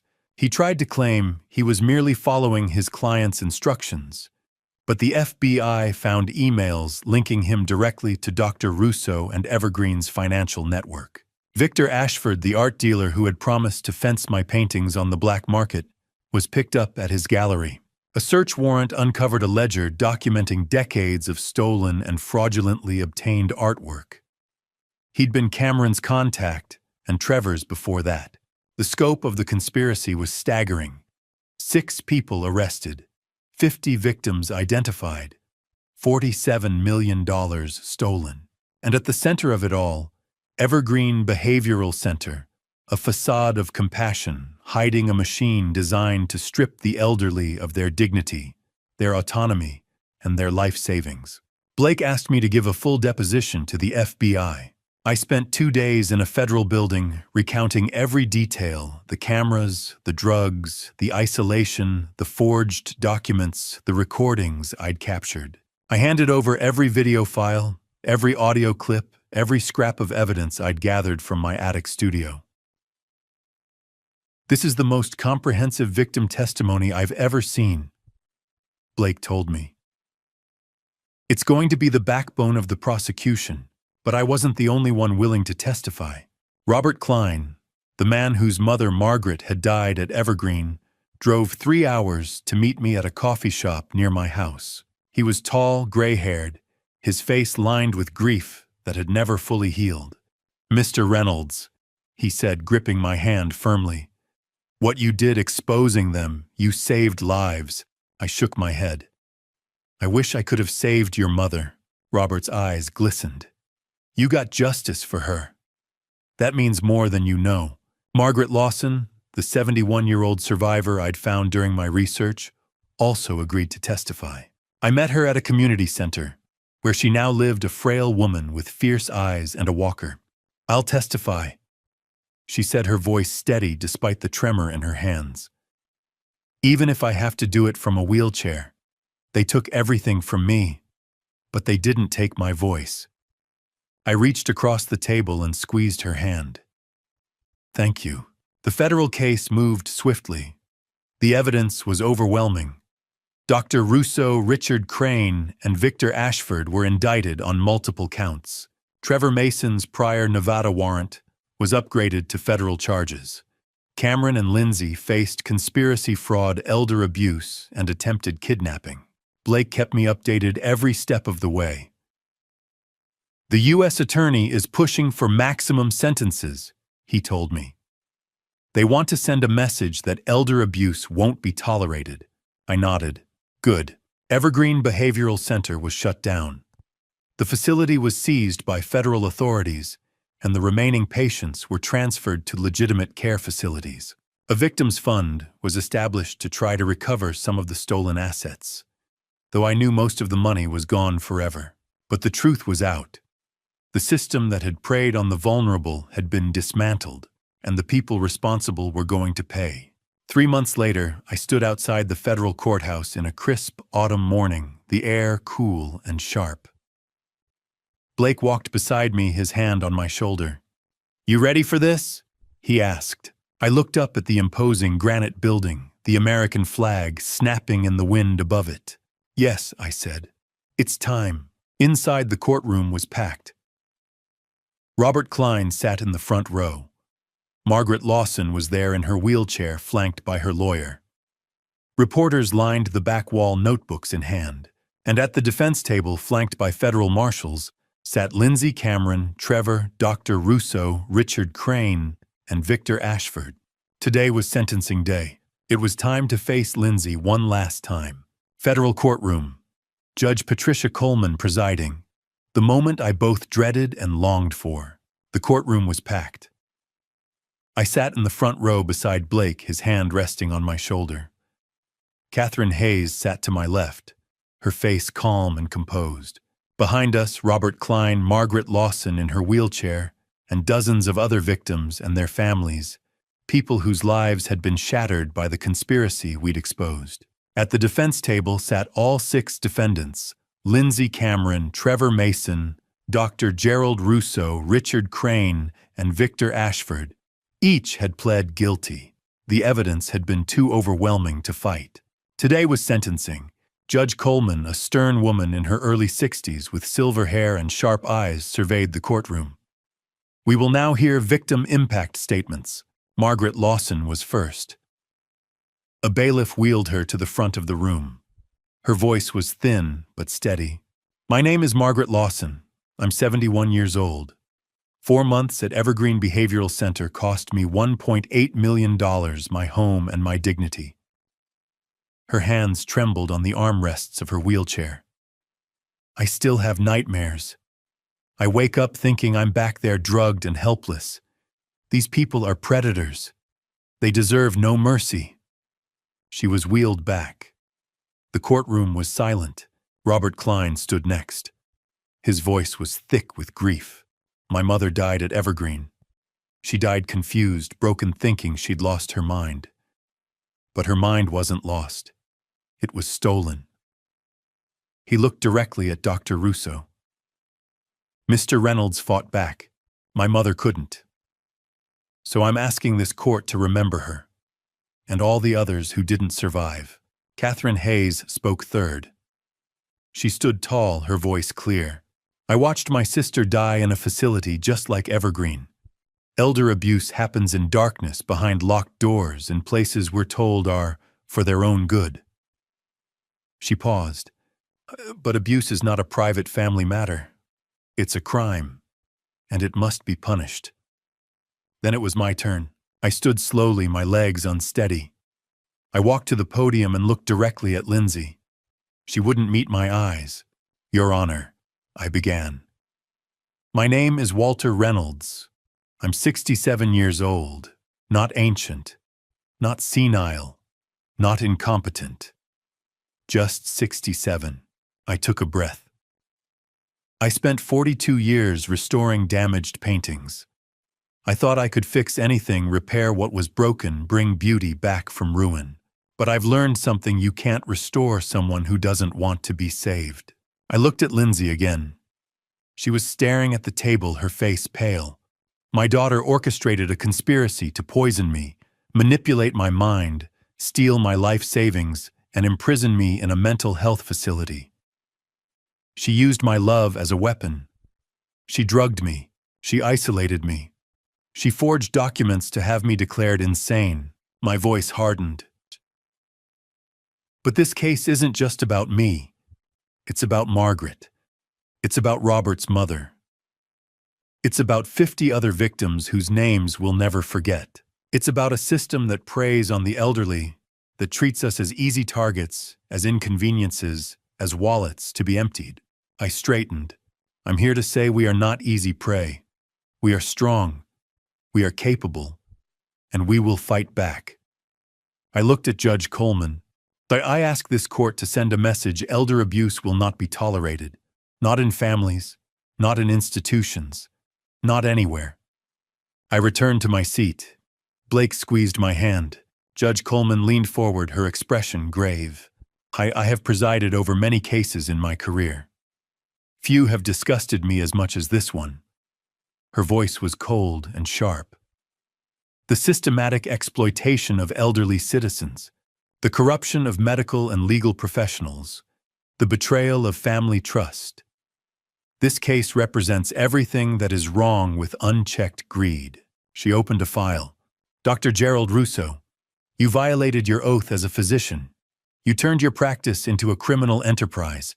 I sentence you to 18 years in federal prison and permanent revocation of your medical license. Russo's face went white. Richard Crane, you used your legal expertise to forge documents and facilitate fraud. 12 years in federal prison. You are hereby disbarred. Crane looked down. Victor Ashford, 10 years for conspiracy and trafficking stolen property. Cameron Drake, you participated in a plot to drug, isolate, and defraud your own father-in-law. 15 years in federal prison for elder abuse, fraud, and conspiracy. Cameron closed his eyes. Trevor Mason, you have a history of preying on the vulnerable. You conspired to defraud Mr. Reynolds and plotted to murder Cameron Drake. 22 years in federal prison. Trevor's jaw tightened. Judge Coleman paused. Then she looked at Lindsay. Lindsay Reynolds. You were the architect of this conspiracy. You betrayed your own father, the man who raised you, loved you, trusted you. You showed no remorse. You weaponized his grief over your late mother. You planned to have him drugged, imprisoned, and stripped of everything he had worked for his entire life. Lindsay's shoulders shook. I sentence you to 24 years in federal prison. Lindsay's head snapped up. No, please! Additionally, Judge Coleman continued, all assets connected to this conspiracy are hereby seized and will be liquidated to provide restitution to the victims. Evergreen Behavioral Center is permanently closed. Its assets will be sold and distributed accordingly. The gavel fell. Lindsay turned to me, tears streaming down her face. Dad, I'm sorry. Please. I looked away. The marshals stepped forward, cuffing each defendant. One by one, they were led out of the courtroom. Lindsay was last. She stopped at the door, looking back over her shoulder. Dad, please, say something. I met her eyes for one final moment. I have nothing left to say to you. Her face crumpled. The marshal guided her through the door, and she was gone. Blake's arm wrapped around my shoulders. Let's go home, Dad. I nodded. Outside the courthouse, the autumn sun was warm on my face. Robert Klein shook my hand. Margaret Lawson squeezed my arm. Catherine walked beside me to Blake's car. Justice had been served. The predators had been caged. The victims had been heard. It was over. But as I climbed into the passenger seat and watched the courthouse fade in the rearview mirror, I realized something. My life, the one I'd fought so hard to protect, had to begin again. The house on Hillcrest held too many ghosts. 3 weeks after the sentencing, I walked through the empty rooms one last time. The police had removed Lindsay and Cameron's belongings months ago. The furniture was gone. Only the echoes remained: Helen's laughter in the kitchen, Lindsay's childhood footsteps on the stairs, the weight of betrayal pressing against every wall. I couldn't heal here. A young family bought the house, a husband, wife, and 2 small children. The wife stood in the living room, her face bright with plans. This house has such character, she said. I smiled. It was my wife's dream home. Take care of it. Before I left, I took down Helen's portrait. I carefully removed the tiny camera hidden behind her left eye, the camera that had captured everything that had saved my life. I didn't need it anymore, but I kept the painting. Blake helped me move into a smaller 2-bedroom apartment near his family. 1 bedroom became my new studio, brighter, more open, flooded with natural light. Helen's portrait hung in the living room, her steady gaze watching over me. Robert Klein visited a month later. He sat across from me in my small kitchen, his face lighter than I'd ever seen it. Because of you, my mother's money is being returned, he said. Not all of it, but enough. What will you do? I asked. Start a foundation in her name to help other victims of elder abuse. He leaned forward. Would you join the board? I felt something warm expand in my chest. I'd be honored. Margaret Lawson sent me a card shortly after. You gave me back my life. I'm 71, not done yet. Time to live again. Evergreen Behavioral Center was demolished. The 28 patients still housed there were transferred to legitimate facilities. Many of them, freed from the toxic drugs, regained their mental clarity within weeks. The property was sold, and the proceeds went into a victim restitution fund. I found new purpose. I began volunteering at the community center, teaching art restoration to seniors. I offered free restoration work to low-income families and abuse survivors. I became an advocate, a guest speaker at town halls and senior centers. "You're never too old to fight back," I told audiences, and I meant it. I spent more time with Blake's children. My granddaughter Emma, 9 years old, sat beside me in my studio one afternoon, watching me work on a damaged landscape. "Grandpa, why do you fix old paintings?" she asked. I set down my brush and looked at her. "Because broken things can become beautiful again. If you're patient. If you truly care." She nodded solemnly. "Like people?" "Yes," I said softly. "Like people." 1 year after the trial, December 2025, a postcard arrived. I was in my studio when Blake dropped off the mail. The postcard was plain institutional. The return address read, Federal Correctional Institution, Danbury. From Lindsay. I stared at it for a long time before I read it. "Dad, I know you probably won't read this, but I need to say it anyway. I'm sorry. I was wrong. I was greedy, selfish, and cruel. Prison gives me a lot of time to think about what I destroyed. I don't expect forgiveness. I don't deserve it. But I want you to know I remember everything you taught me. About second chances. About restoring broken things. I'm trying to fix myself. It might take 24 years. It might take a lifetime. But I'm trying. I love you. I always loved you. I just forgot how to show it." Lindsay. I read it 3 times. Part of me wanted to throw it away. Burn it. Forget she had ever existed. But another part, the part that had raised her, painted with her, loved her, felt something. Not forgiveness. Not yet. Maybe never. But acknowledgement. She was trying. Maybe that was enough for now. I didn't reply. But I kept the postcard. I placed it in a small wooden box, along with a few childhood photos of Lindsay and some old drawings she'd made as a girl. I'm not ready to forgive, I thought. But I'm also not ready to completely let go. Someday, maybe. Or maybe not. And that's okay. I thought about the past year. I had testified in 3 other elder abuse cases. The foundation Robert and I started had helped 15 families. Margaret and I met for coffee every week. I had restored 23 paintings this year, all for people who couldn't afford to pay. My relationship with Blake was stronger than ever. My grandchildren loved me. I had purpose again. Blake arrived that evening with Emma and her younger brother. Grandpa, Emma called running into the studio. "I wrote an essay about you at school." I smiled. "About me." "What did you write?" "About how brave you are. My teacher said courage isn't not being afraid. It's being afraid, but doing the right thing anyway." Tears stung my eyes. "Your teacher is very wise."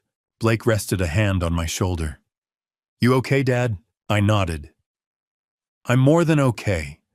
For the first time in 2 years, I'm truly happy." Later that night, after Blake and the children left, I stood alone in my studio. Sunlight poured through the window. Helen's portrait gazed down at me, serene and watchful.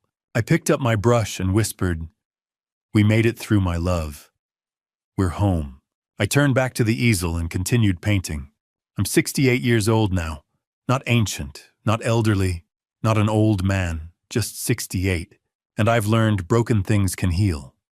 Damaged art can be restored. Trust can be rebuilt, maybe not with the old people, but with new ones. Time moves on, so do I. If you've stayed with me until now, I want to leave you with this. My family story taught me that blood doesn't always mean loyalty.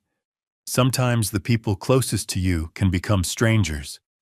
But that doesn't mean you stop fighting. It doesn't mean you give up. I'm 68 years old. I survived because I refused to be a victim. But I also learned something harder. Dad, revenge isn't about anger, it's about justice. It's about standing up when the world expects you to sit down. My dad, revenge wasn't bitter. It was necessary.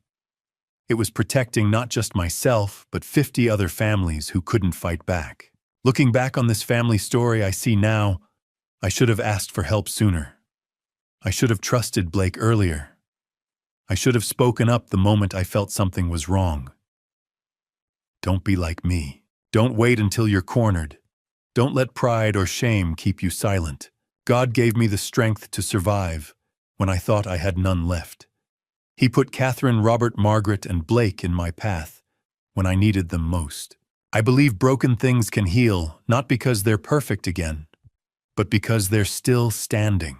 To anyone listening who feels trapped, forgotten, or invisible, you are not too old, too weak, or too broken to fight back.